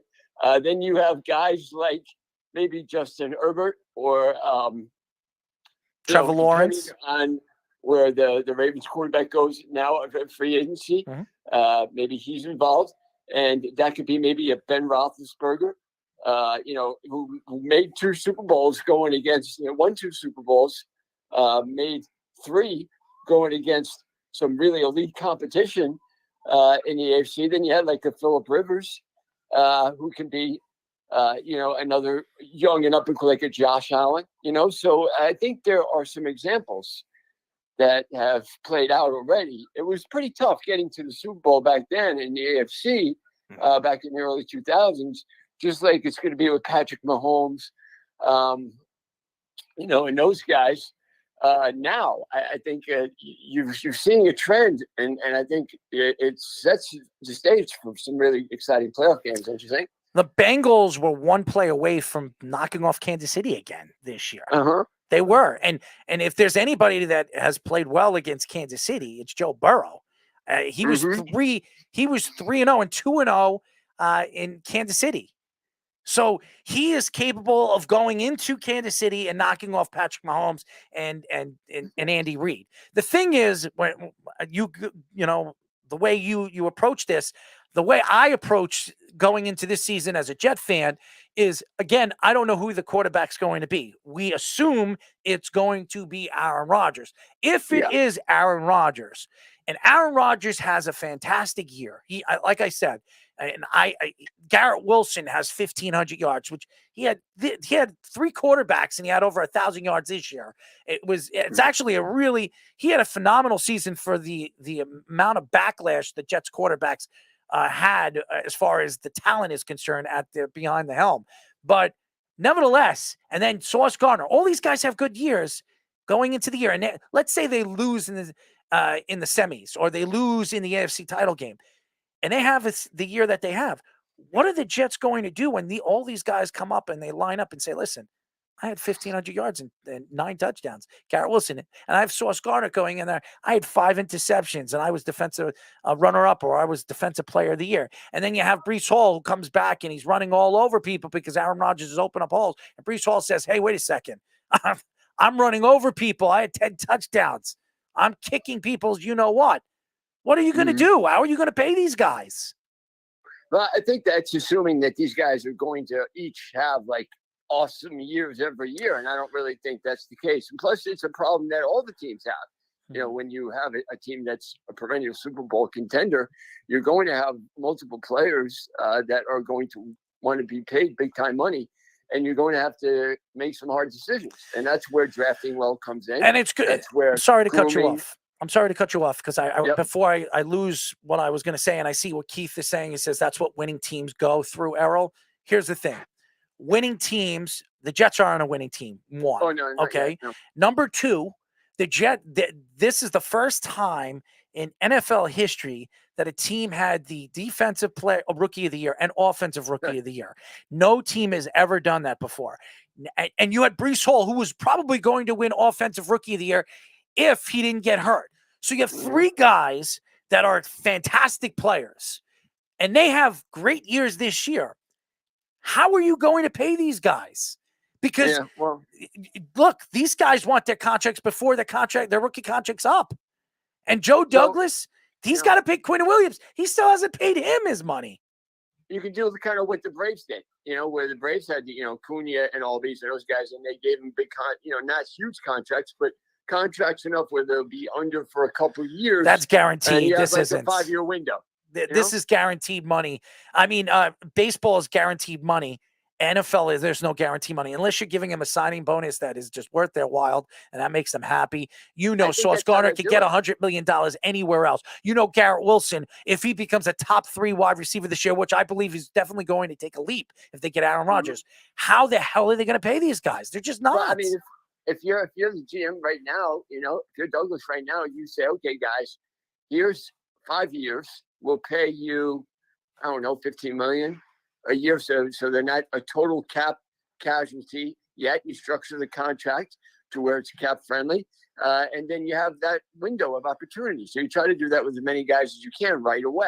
If you identify, now the risk is, what if their rookie year was not indicative of the type of NFL player they're going to be, like Eric McMillan. Remember Eric McMillan, yes, who played safety for the Jets? Mm-hmm. Okay. He kind of shit the bed after he had I think he won defensive rookie of the year. Yes. So, you could have a case like that. So, we'll see. Right? They're not Hall of Famers yet, but it's a risk. You offer them a nice contract where you have a 5-year window, where ordinarily they would be, for a free agent or restructuring the contract after 2 or 3 years. You set them up so that way they don't have to do that for 5 years, and then you go from there.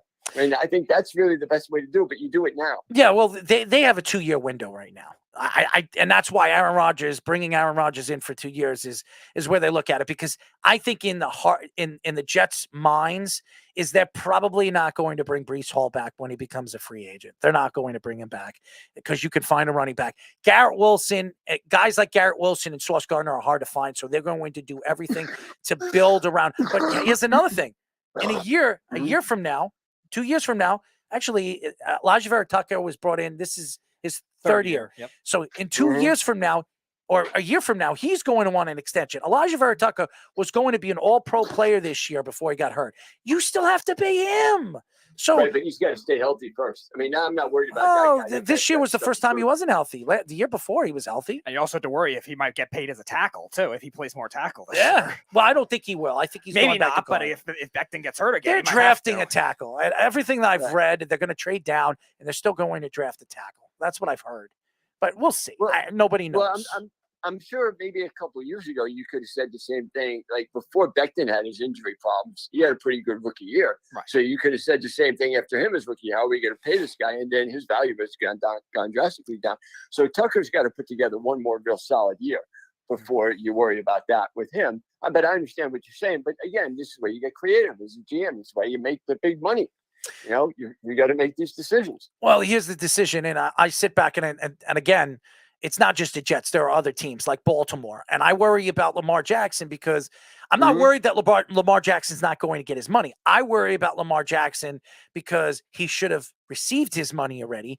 And now Baltimore's put him in a position that after he might have to wait until the draft and the draft's over and see how everything falls together. And then he's only going to have either one or two decisions to make on where or what team would be interested in making a move for him going into OTA. So I feel bad for Lamar because to me, like you heard, I don't know if you listened to Daniel Kaplan. If Daniel Kaplan says he should go out there and find himself an agent that's willing to step in and negotiate this deal more sooner than later, because if he doesn't, he might be sitting on a season where he's either going to have to make the choice of playing for Baltimore and going in again and risking his body and his legs again, or not playing. Yeah, imagine. Yeah, and we see that that's not necessarily a guarantee. I just who's a running back that the Jets got from Pittsburgh who sat out. Le'Veon Bell. Yeah, okay, and he wasn't the same. Also, do you remember when baseball had that collusion back in 1987 when they had like a bunch of free agents and they actually got convicted? The owners got convicted of colluding back then. There was Tim Raines was one of the best free agents, and so was Andre Dawson. Tim Raines actually sat out until May 1st. And then he had to sign a contract with the Expos. That year in 1987, he hit .334, led the National League in hitting. And I think he even won the All-Star Game MVP. And that was under like an awful contract because nobody wanted to pay him. But he had no other choice because he kind of ran out of options once May 1st came. It was either he took the one-year contract from the Expos or he didn't play. Right. I think what you're describing is a scenario that Lamar Jackson has the option of doing too, but he has to play in week like the 11th game of the season or something like that, so that he can get off of the franchise tag. And Le'Veon Bell, that same scenario presented himself at the end of his career with the Steelers, and he ended up holding out the whole season. They let him go anyway because he wasn't a first-round pick. But Lamar Jackson is a first-round pick and now has the franchise tag on him. So if he holds out until week 11, I think it is, then he plays for the Ravens and he'll still technically be off the franchise Let me ask tag. you guys this question. Honest to God, if I give you 3 quarterbacks right now that just received their money, you tell me if Lamar Jackson's better than them. Okay. Kyler Murray. Yes. Okay. Yeah, absolutely. Yes.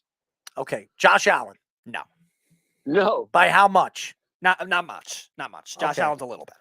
Okay. They're just different type of quarterbacks. Deshaun Watson.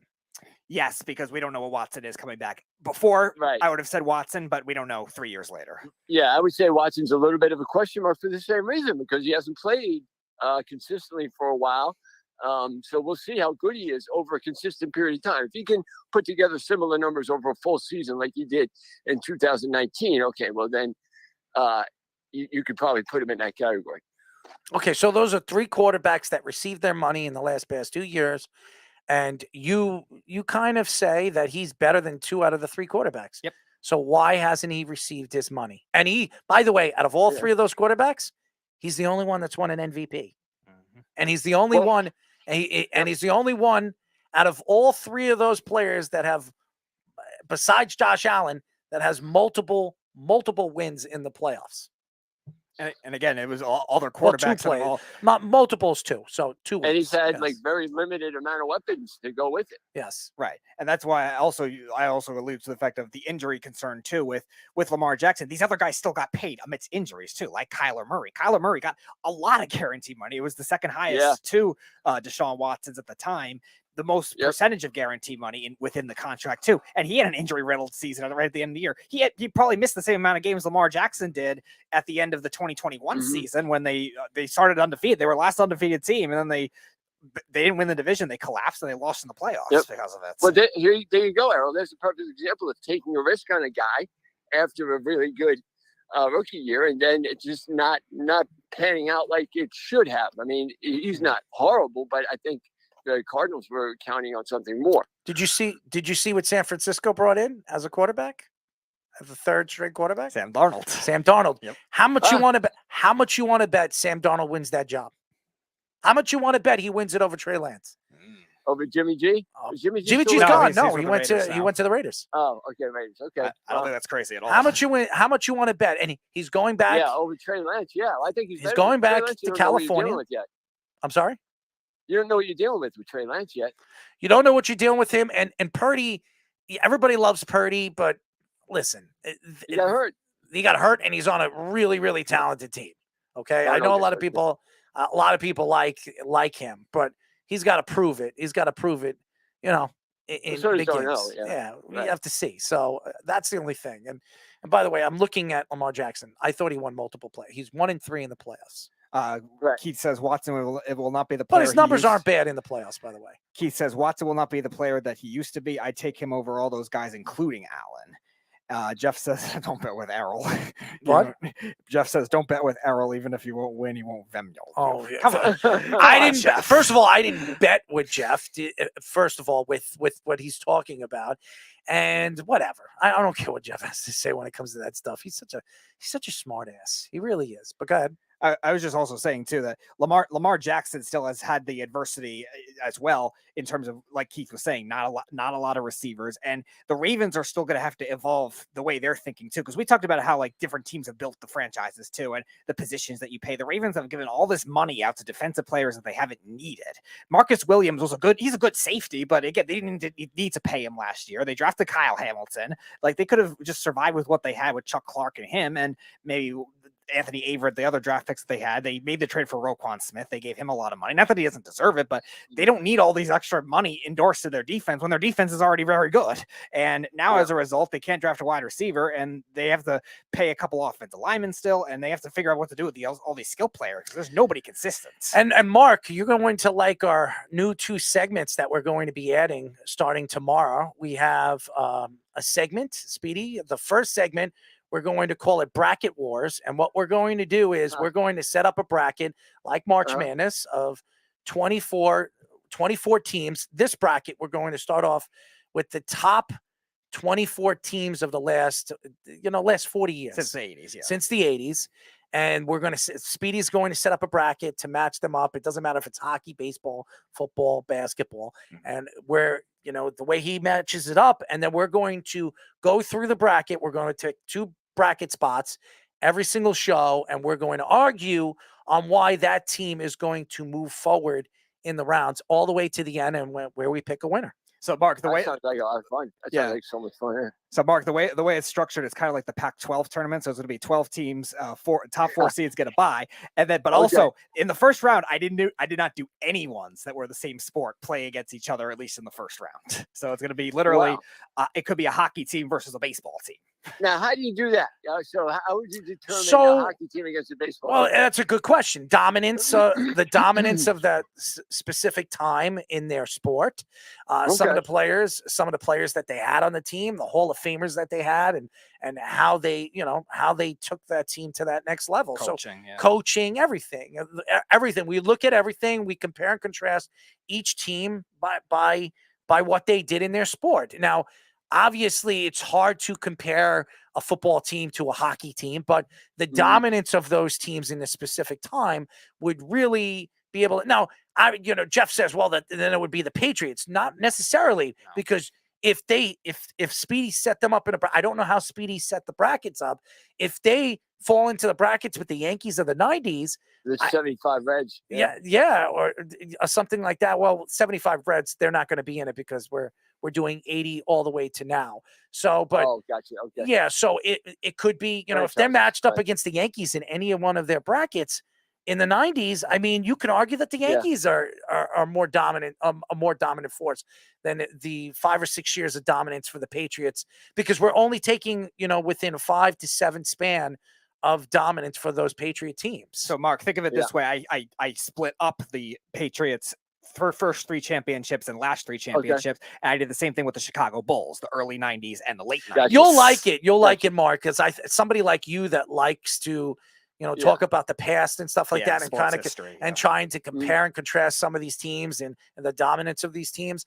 The way we're going to put it together, we'll bring in special guests for it to argue with us every single week and all the way to the end. And after that, we'll set up another bracket of players and different things in sports that people want to. I think it'll be really drawing to the sports fan, and they can argue their own points, and maybe they disagree on how we're going. And what we'll do is we'll set up a point scale, and we'll give them we'll figure out a point scale and who gets the points and who doesn't.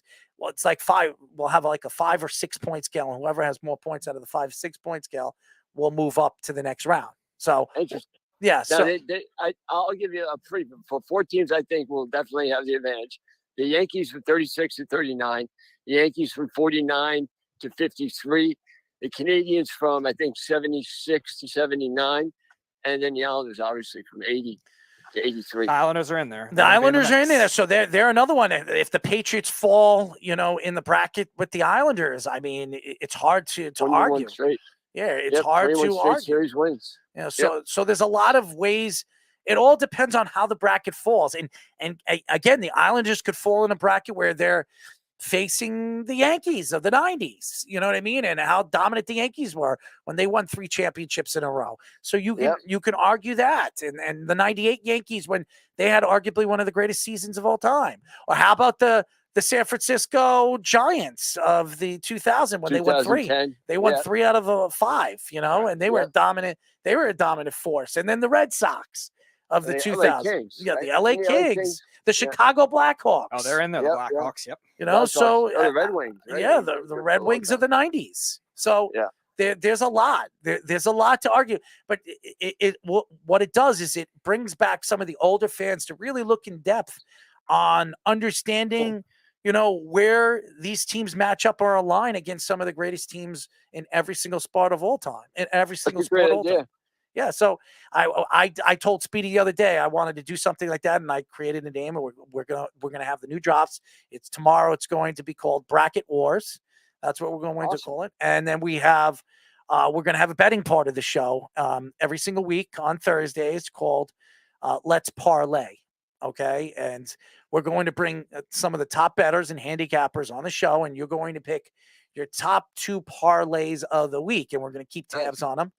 And you're going to pick we'll do like 3 to 5, 5-team parlays where you pick the winners and you give them the parlay and we'll keep the scores. And at the end of the month, we'll give up we'll do a gift certificate. I'll set something up where you got a $25, $30 gift certificate. Whoever wins, whatever, better wins. So we'll see. We're going to figure something out. I want to draw more people, more fans to see the in-depth of the knowledge that we have and have fun with it too. So, and that's what we want. And I know Jeff and Snug, their stupidity, on here. I would love to get them to come on and call the show as one of the guests and argue their points. I think that the first matchup should be Jeff against Tyler arguing. I think Jeff would win that one, even though Jeff's a pain in the ass. But Jeff has more knowledge than Tyler does, that's for sure. But I will say this. Tomorrow, Speedy will give you Speedy. Who do we have that we're going to argue next tomorrow as far as the first 2 brackets? All right, so the first one is going to be the 2000s Boston Red Sox and the 2010s specifically New England Patriots. That's one matchup, and then the other one is going to be Boston. Yeah, I did that on purpose. I wanted to do one of those like that, and then the other one, Mark, you actually mentioned them, is the 1990s Detroit Red Wings versus the 2000s San Antonio Spurs. Oh wow! Yeah, look at that. Yes, and Speedy's going to show the bracket tomorrow. We're going to put it on the screen so you can see how it's aligned up in brackets, and we're going to have our own bracket wars, like bracket where every single time, because this bracket wars will probably take about 2 months to finish. That's what we're going to do. And then after that, we're going to set up bracket wars for every single show moving forward. And I think people will enjoy it, and we'll get special guests. We'll get, ex-athletes part of the bracket to enjoy, argue their teams and stuff like that. I think it'll be really, really fun, and it'll get people thinking and arguing their points. And listen, I don't expect everybody to agree with the way we argue their points and we think who's going. And we'll have a vote. We'll have three. We'll have somebody. That's what I mean. We need a panel. Yes. We need a panel to decide who made the stronger argument. Well, and we'll have three guys argue their points, and we don't even need a panel. If two guys agree with, we could do it as a poll. Yeah, a poll, and we could also put up a poll on Twitter, and we'll see who, we'll do that. That's what we'll do, Speedy. Yeah. We'll post it up on Twitter, and then people can vote on Twitter, and whoever they think will move on. Even whatever. Obviously, Speedy will post up our arguments, but in the end, whatever the poll says it is, that's who will advance. And we'll continue doing that all the way to the end. I think it'll be really fun, and it'll draw people all over the country and all over the, all as far as the sports fans. Because when you listen to sports radio, you just listen to the same crap. So if you have something that kind of brings in a drawing argument, I think it'll be interesting and intriguing. And plus, you'll see the knowledge that we have in those particular teams and those particular sports. So I think it'll be fun. So, yeah, that sounds awesome, guys. Like says, I would volunteer to be the judge. Jeff naturally says, "Go Dogs." Brady is the GOAT. And Keith says something interesting. Did you see Francesa said that Peyton Manning was the greatest regular season quarterback ever, and Montana was the greatest playoff quarterback ever? And we'll do something, Keith, after we do teams of the last 30, 40 years from now to the 80s. We're going to do players, and we're maybe football players. Maybe we'll do a bracket wars of the top football players of the last 40 years, and we can argue that. So can't wait to put up an offensive lineman up against a corner. But that's a Anthony Munoz against Ronnie Lott. Yeah, but that's a good argument, because people don't realize that the offensive line is just as important as the cornerback position, especially protecting your star quarterback. And the offensive line is winning through the trenches is what wins championships. Not that's the top end quarters or the top end Legion of Doom or Boom, whatever the hell they call themselves. Legion of Boom. Yeah. Listen, guys, my phone's about to die, so I Thanks. just wanted to say goodbye. But great talking to you. I had a lot of fun, and I'm sure I'll be talking to you maybe tomorrow. Yeah, Mark, definitely keep listening to the show. We love you, man. Get better. All right, love you too. Bye. Mark Everett Kelly, Alabama. Mm-hmm. As we had an Auburn guy earlier in the show, now we have our Alabama representative. It's going to be fun, by the way. I think this is building bracket wars will get a lot of the older fan to listen in. I think listen, we're going to make our points. We're not going to go into this and just shoot it off our head. We'll do our research. I have a lot of knowledge in the past. With Speedy has more knowledge now than he does in the past. I have a lot more knowledge in the past than I do now in certain sports. But I think it's going to be fun, and you can argue with us in whatever we argue with it. So to it. So it's going to be fun. I do believe it'll be a draw to the fan. That's what I could say. And that's why I wanted to do that. What, do we have another caller? No. Okay. Before we go, MLB's rule changes already having a significant impact through the first week of baseball. We spoke about this with Daniel Kaplan, and there's a lot of arguments to why this has impacted the league in the first 7 days. The average pace of play was 2 hours and 45 minutes compared to a 3 hour and 11-minute average of games last season. Opening day generated a record viewership of 172 million views across the country. 15 MLB games that day.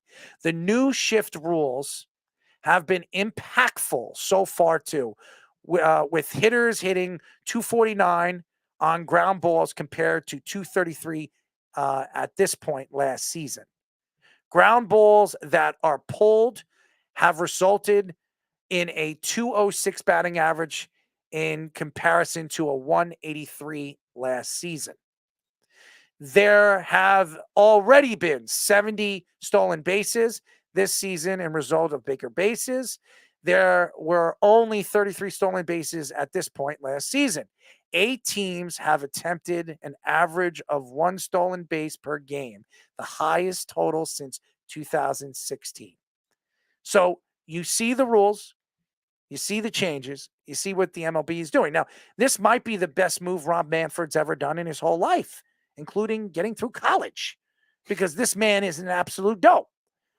But I really think that these rules will benefit, and I know it's not benefiting the pitchers right now because it's hurting the pitchers because they have a way of notion of holding the ball and their releasing point and all that. It's rushing these pitchers to throw the ball faster, which could change the game distinctively, especially in the playoffs, because you're playing against the best pitchers and you're playing against the best hitters.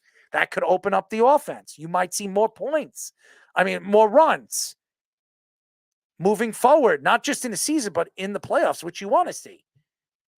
So the significance of these changes and these rules could benefit the MLB because you want the younger fan to draw to the game now.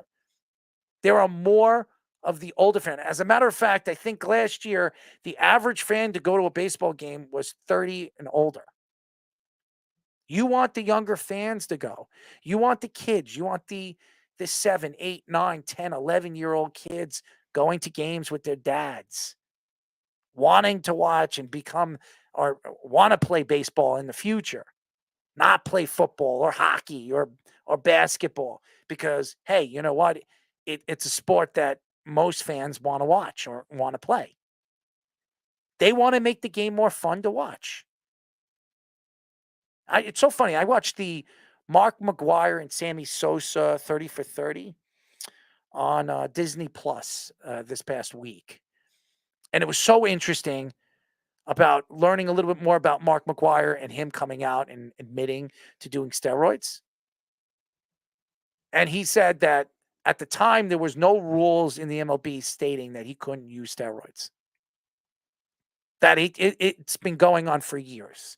Even before he was taking it and Jose Canseco was taking it and all the other baseball players. They probably didn't have enough knowledge on it to be able to justify that as a rule. And the fact that Sammy Sosa doing what he's did for the Cubs, not just the year that he had 65 or 66 home runs, right, but what he did for the Cubs organization, for the fandom over there with the Chicago Cubs, and the fact that they tried to run him out. Yes, he corked his bat in 2000. I think it was 2004.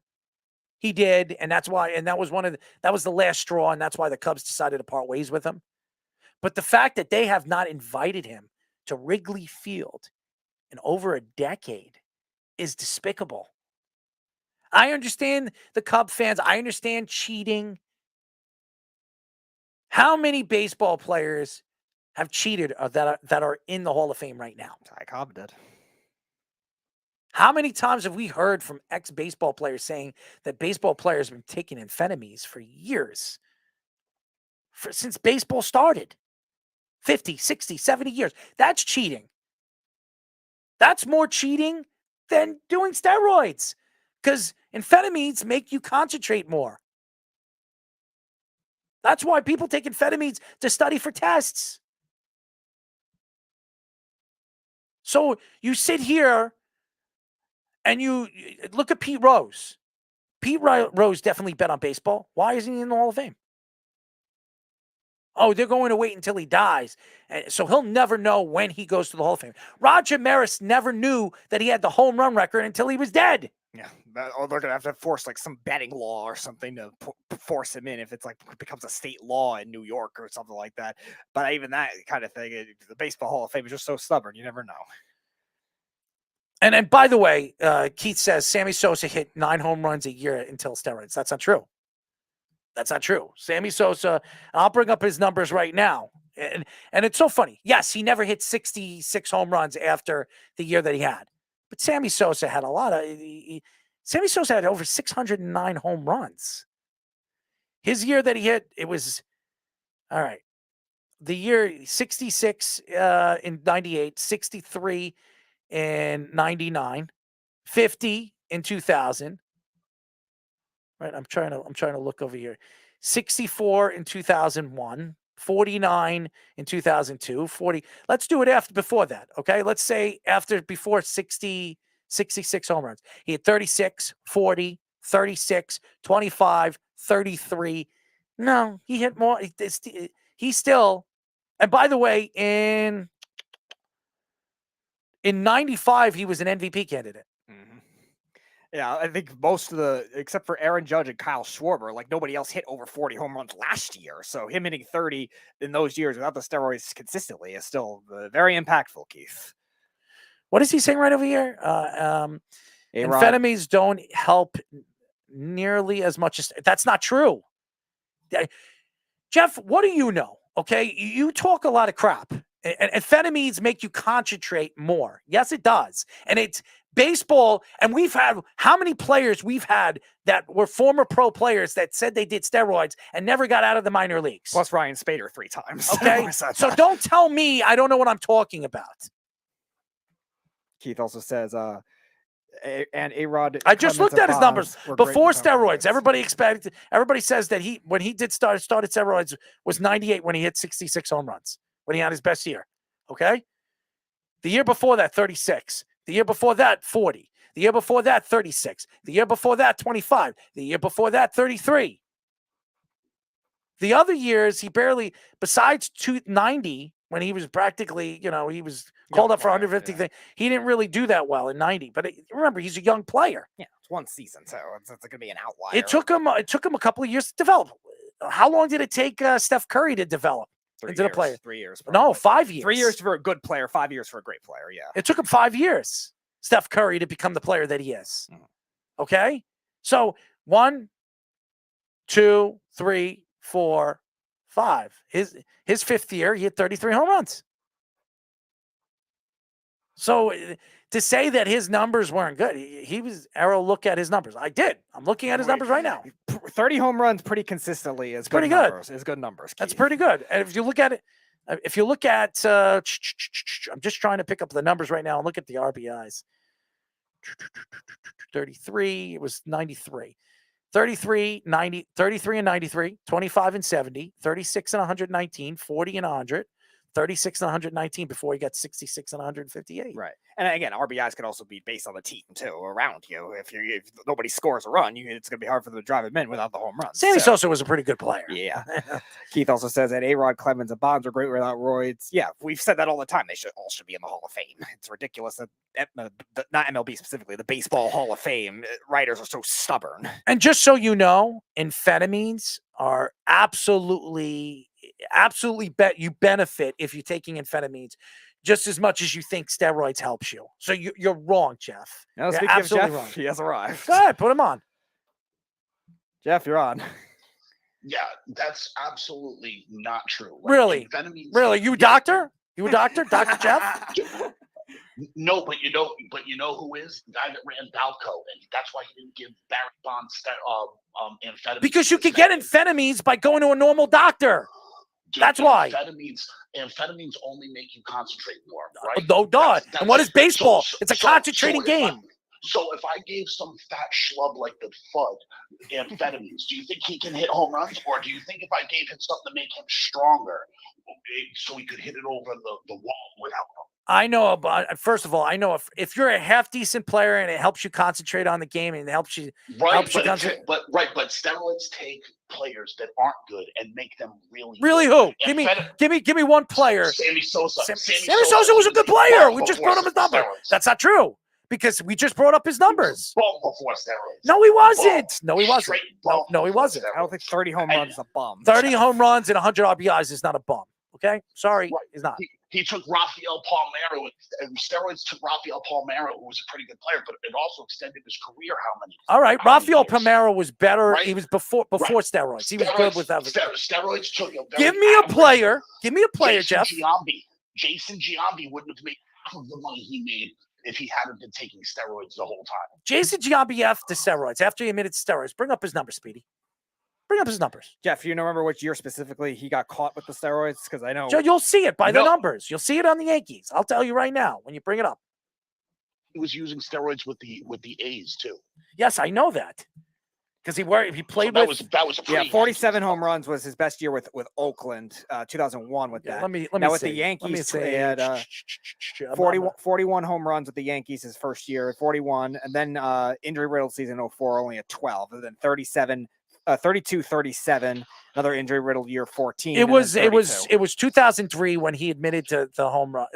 It was 40. He was 41, 240 back-to-back 41 years. It was 2003 when he admitted. I'll give you another example of how. After that, 2005, he had 32 home runs and 87 RBIs. Then 37 and 113. Then he had an injury year, 83 games. He still had 14 and 39. Right. He was a good player even without it. Right. I'll give you another example of steroids help players more than amphetamines, because it's a completely bullshit. There's only one player that I can pick. No. I'll give you another one. Andy Pettit. He was like, "Oh, I only took them to get healthy." Does he take amphetamines? Would he take amphetamines to concentrate on getting healthier? No, he took steroids because it made him healthier. Again, and I could tell you this: there are players in the game in the 60s and the 70s that use amphetamines to make themselves see the ball and concentrate better. Right, because they didn't have the science. Once the science proves that steroids are a better drug than amphetamines for a physical sport, everyone switched to steroids. Were they using amphetamines because they thought that helped? Yes, they certainly were. No one denies that. But once the science comes in and goes, "Oh, this is much better," they were like, "Fuck out of here, amphetamines. We're moving on to a better fucking drug." Keith, he says, Errol, look at the steroid years and the amphetamine years who had bigger numbers. I can name a bunch of Hall of Famers that were absolutely admitted that they were on amphetamines that had moved it. Robin Yount, remember Robin Yount? Mike Schmidt. Mike Schmidt. All these guys. Please, Keith, please. Then if amphetamines were that good, why aren't players still using it? They are still using it. There are guys that use it. Davis, who got that money from Baltimore. Oh, yeah. He was using amphetamines. He had to prove it. But for a while, they wanted to suspend him. They caught him doing amphetamines, but he had to prove it. There are players that are permitted to do amphetamines that they need it because of their medical backgrounds. Right, because of ADHD yes, and that kind of stuff. Yes. We're right. No, I fully understand that. But the recreational use of it, everyone switched to steroids because the science is clear. And I know science will make your head fucking spin because you don't understand it, but it's very clear. First of all, I wasn't that bad in science. Science, one thing. And I know a little bit about steroids because I have friends that do it. And I'm a workout guy. I love to work out. I'm actually a gym rat. I am a gym rat. And I understand how the body works. Right. Then if amphetamines were so helpful, why aren't people in the gym just taking amphetamines? But that's different. Amphetamines are not for to build muscle. And by the way, muscle doesn't help you see the ball better, does it? Does it? No, it doesn't. But you can take. There's two things that have contributed to this. The steroids make you stronger, and then also heals you. The use of the maple bat, which is harder than an axe bat. Right, so if you can swing it faster, because it's all science. If you can swing the bat faster, you create more bat speed. Right, you create bat speed, which creates ball speed, which makes the ball go further.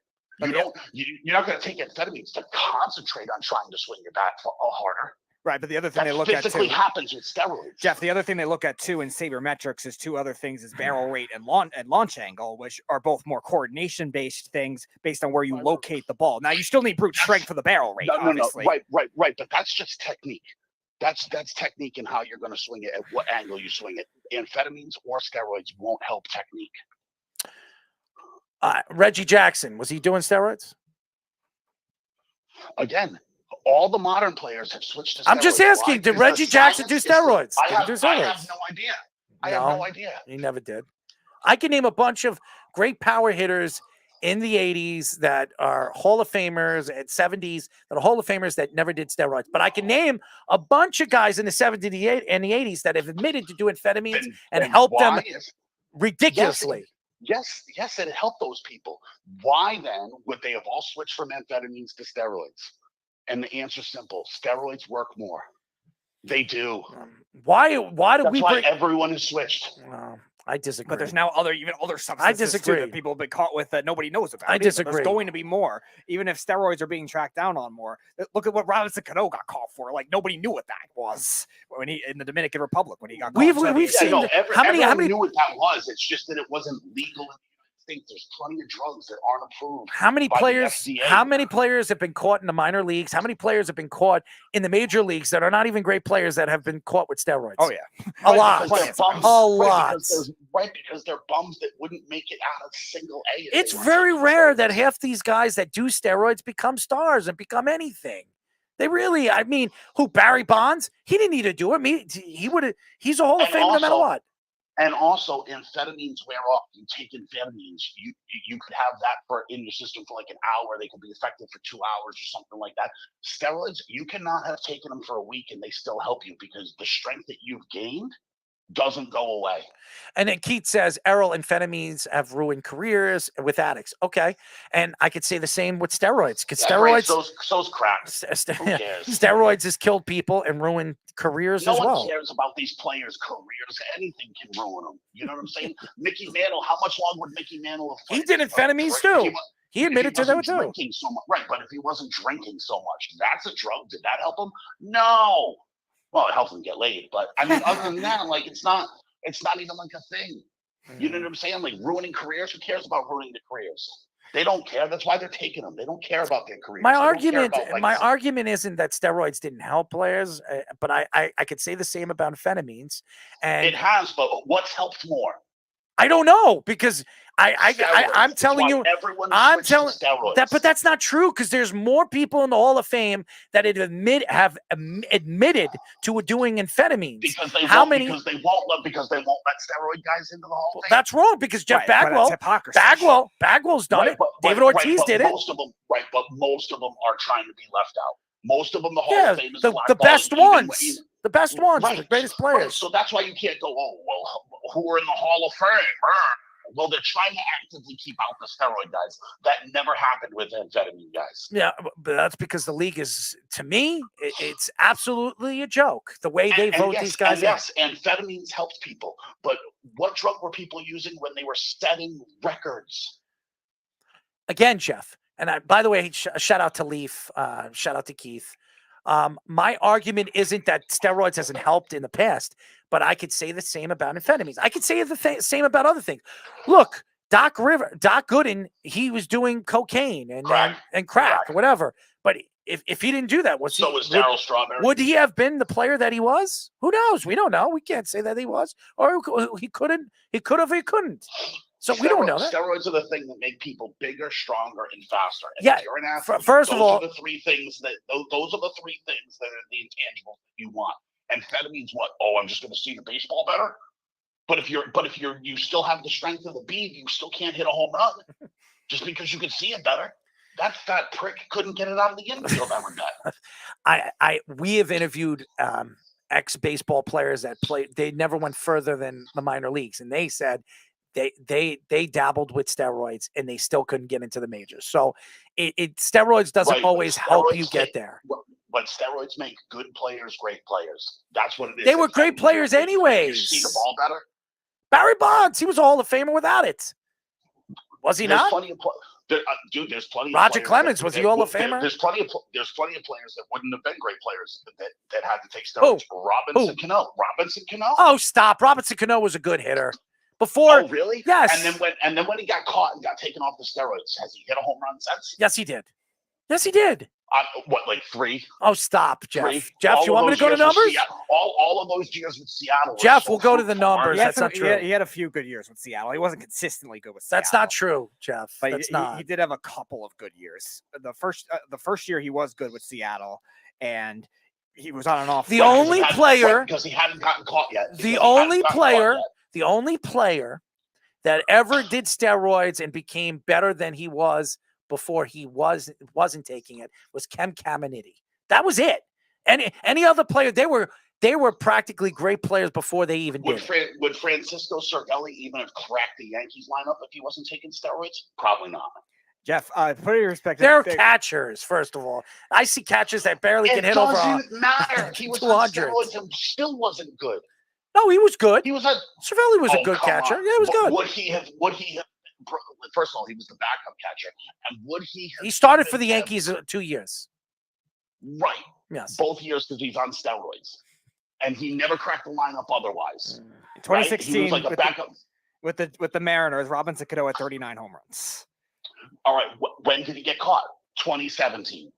All right. He still had 23 home runs, and he had 21 the year before with 2015 in the 2015 season. His first year was the only bad one. 2014, he had only 4. I think a lot of players did. Right, and you don't get paid $200 million to hit. I think a lot of these players did steroids to stay on the field, and that was and even Mark McGwire said it.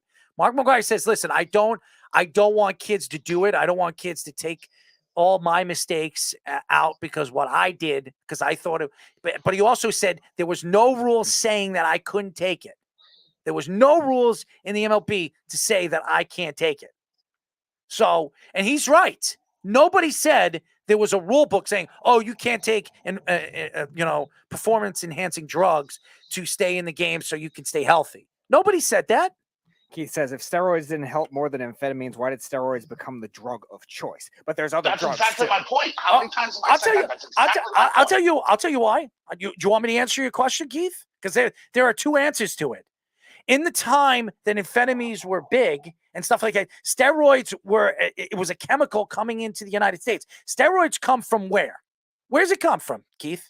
Main steroids comes from Germany. That's where it comes from. So in the time that steroids started to get big in the 80s and the 90s, when you see all these bodybuilders and all these other stuff, nobody was looking at the game that helped the game. Amphetamines. But even then, people are now off of steroids because they found something else that helps even more than that. So it's like you're talking about steroids, but they've moved on because the science tells you there's other substances that make you bigger, faster, and stronger, better than steroids. That's why they switched from amphetamines. That's why they switched off steroids. Yes, but Keith says it comes from a lot of countries. Yes, it does. Keith, you know where steroids come from? What kind of animal? What kind of animal? A bull, baby. A bull. A bull. Okay. That's right. That's right. And where are a lot of these farms being built to raise these bulls? That's what I want. New York. No. It's a lot of these farms. A lot of these farms are from Germany and Spain. Okay, that's a fact. Okay, so I understand how. Yes, you haven't heard get that. The substance from the bee because he doesn't have balls. I know a lot about steroids. Okay, and for anybody to think that amphetamines doesn't help you as an athlete as much as steroids, it does. Not as much as steroids. I disagree. Away from it. I disagree. And it's also so you're going to tell me amphetamine is just as effective as HGH.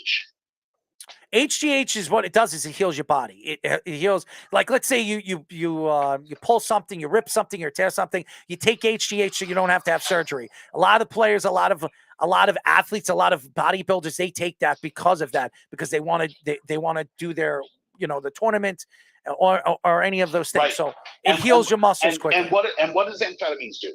They help you concentrate. Right. So now I have a drug that can make me physically better and stronger rather than. So now if I get hurt, what do? I take amphetamine so I can just concentrate on getting well?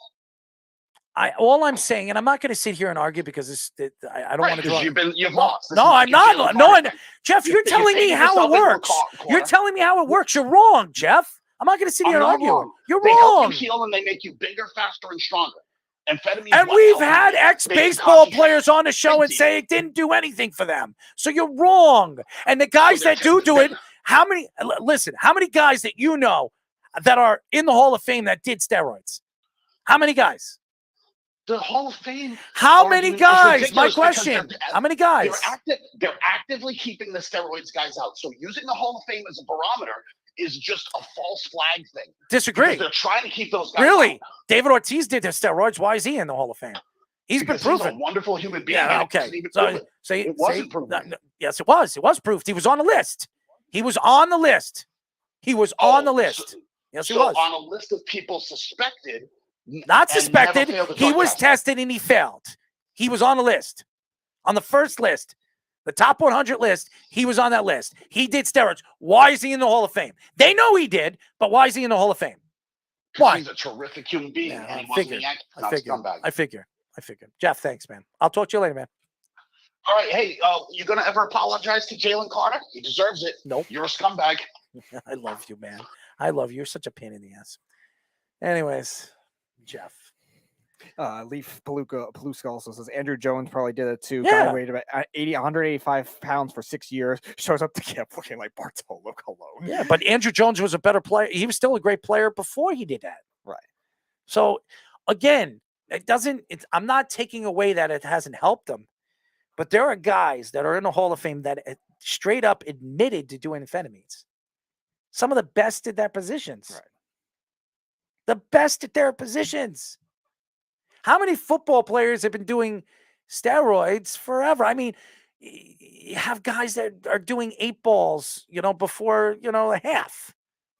I mean, you know what I'm talking about. Lawrence Taylor. Who came out and said straight up that he was sniffing 8 balls of cocaine. And by the way, steroids doesn't own. I know everybody thinks that steroids make you stronger. What it does, and I'm going to explain something to you guys because I never did steroids, okay? But I'm a workout guy. I like to work out, and I used to be a personal trainer. I went to school for it. Steroids make your muscles, helps your muscles grow faster. It makes your muscles heal quicker. And that, when you're working out, you tear your muscles. And depending on what your workouts are and the way you transition your workouts, it tears your muscles quicker. So that's why they tell you to take protein. That's why they tell you to, and a lot of people in the late 90s, early 2000s, they were taking creatine because it was putting water in your muscles. Okay. Now, everybody thinks because they're taking steroids, it makes you stronger. Not necessarily, because I work out with a lot of guys that do it. Okay. I haven't done it because I obviously hurt my neck and stuff like that. But when I wasn't doing steroids, I was outlifting a lot of the guys that were doing it. So it doesn't necessarily make you stronger or faster. It depends on the person. It depends on the athlete. Okay. And we've had athletes on this show that told us they did it and it didn't help them. So again, I'm not attacking, and I'm not fighting that steroids doesn't help players. But how could you attack that amphetamines doesn't help players too? Keith also says that amphetamines help with average, but also, Keith, factor in that batting average is a less controllable stat to look at than a home run. A home run, unless it's an inside the park home run, you actually have to hit out of the park. Batting average could be all different factors. It could be a result of, like we were saying with the shifts, it could be defensive positionings, it could be an infield hit that just happens to dribble. Like you could go up that way or even down on a hard hit ball that's a 100-mile-an-hour rocket off the bat that's caught. Like there's so many unknown factors compared to a home run, which is much more controllable of a stat. And again, you have your arguments and you can make your arguments and that's fine. You think steroids is beneficial more than amphetamines are. Good for you. I'm not going to argue your point, but for a person that's seen it and seen people do it and people admit to it, I guarantee you there are more players in the Hall of Fame or how about this? There are more players that have stood out and said they've done amphetamines that are in the Hall of Fame that are better than some of the guys that did steroids and have not made it to the Hall of Fame. And that's a fact. Yes, Keith, steroids definitely helped home runs in some facets. Yeah. But again, like Errol's saying, there were players that were great players before that too that should not be kept out of the Hall of Fame. I'm not saying to put everybody that did steroids in the Hall of Fame, but... All right. If Mark McGwire didn't do steroids, does he hit 62 home runs? Probably not. I think he hit 62 home runs. All right. How many 50 home run seasons did he have before that year? I think he had 5 with the Athletics. Okay, so why couldn't he hit 62? He did steroids. He hit 70. I understand that. But Mark McGwire was on his pace to still do what he was doing. Okay? He might not have hit 70, but he would have hit 62. He had 49. 1987 was his first full year as a starter. Remember with that? Oakland. Yeah. 49 home runs. He had He was 42. rookie of the year. Yeah. Yep, he had 42 home runs one of the years with Oakland as well, and 52, 96. And I think that's around the time where he started getting suspected at that point. And Keith, we do get it. I understand what you're saying. Home runs doesn't make you a great player. It doesn't. What? Because he had the home run. Aaron Judge never did steroids. But even think about it. He has 62 home runs. Oh yes, he had the Goldilocks balls. Whatever. Keith, even think of it this way. Let's say I'll use the barometer of 10 home runs. Let's say the steroids maybe added 10 home runs in those particular seasons. He still has low 500s. Hank Greenberg. Do you remember him? The Jewish guy that played for Detroit. He had 58 home runs. 40s, yeah. He had 58 home runs. Does anybody know who he is? Do you know baseball? I know Keith does, but Hank Greenberg. Hank Greenberg hit 58 home runs. Did he do steroids? No, but he did amphetamines. He admitted to doing amphetamines. Right. Okay. So does amphetamines help you power? No. But it helps you see the ball better. Makes you concentrate more. And to me, I would rather be able to see the ball and concentrate more than for power, because power is technique. That's what it is. What is he saying? But Bonds went from 40, Babe Ruth's cousin. What was this? I don't know. I don't know what that means, but your feet's a little ahead of mine, so I haven't seen it yet. No, I'm trying. We have to go, and we could talk about this tomorrow, and we'll get more in depth. We have a lot to get into tomorrow. Barry Bonds, before he did steroids, before he went to San Francisco, listen to this. This is why it's such a bullcrap statistic. Barry Bonds hit 400 home runs almost before he even became a San Francisco Giant. Okay. So, yes, Barry Bonds hit more home runs doing steroids. No question.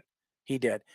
Who's to say that Barry Bonds still wouldn't have hit 600 home runs? Okay. Keith, to put it in perspective, Barry Bonds only got caught with steroids later in his Giants career, too. It wasn't the first year with the Giants. And then before that with the Pirates, too. But here's the thing. You saw the transition of his body. I think it was 2002 or something like that. Like he was really bulky. I think it was 99. Okay. I think it was 99 when it was 2000. It was 2000, 99, 2000 when his body started changing. And that was when he hit 49 home runs. But his average stake from that, 33, 25, 34, 46, 37, 33, 42, 40, 37. The guy still hit a significant amount of home runs. All right, let's use the barometer of 2000 was that first year that he had the bulkier body, allegedly. So 1986 to 1999 had 445 home runs and 460 stolen bases, 1,299 RBIs, 2,010 hits, batting average of 288, on base percentage of 410. That's a Hall of Famer.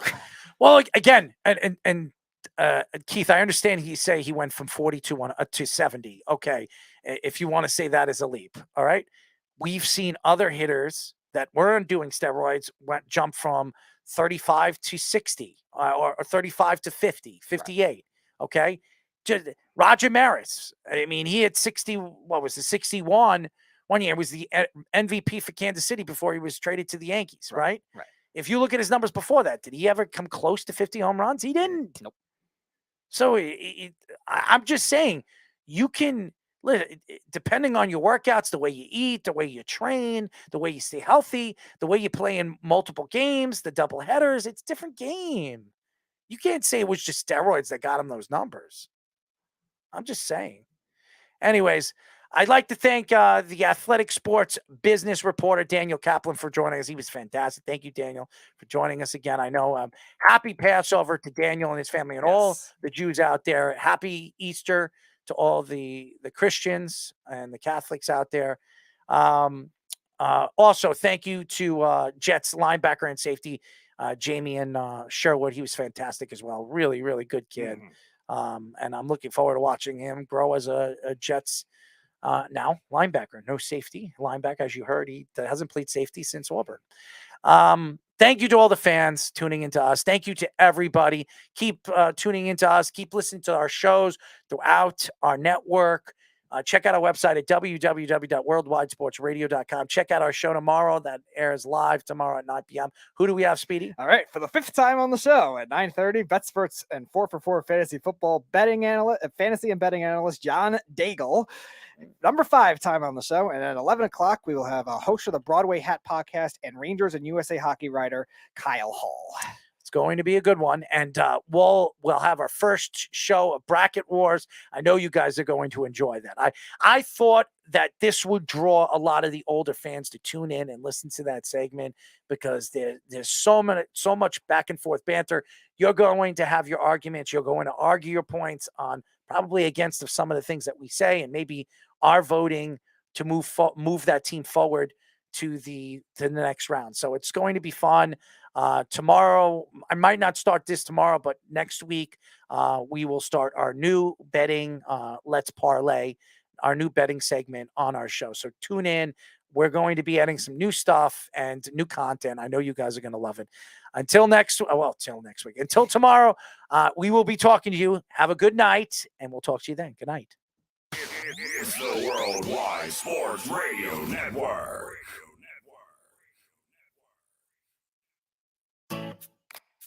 Hi, this is Terry Crews, actor, former football player, game show host, father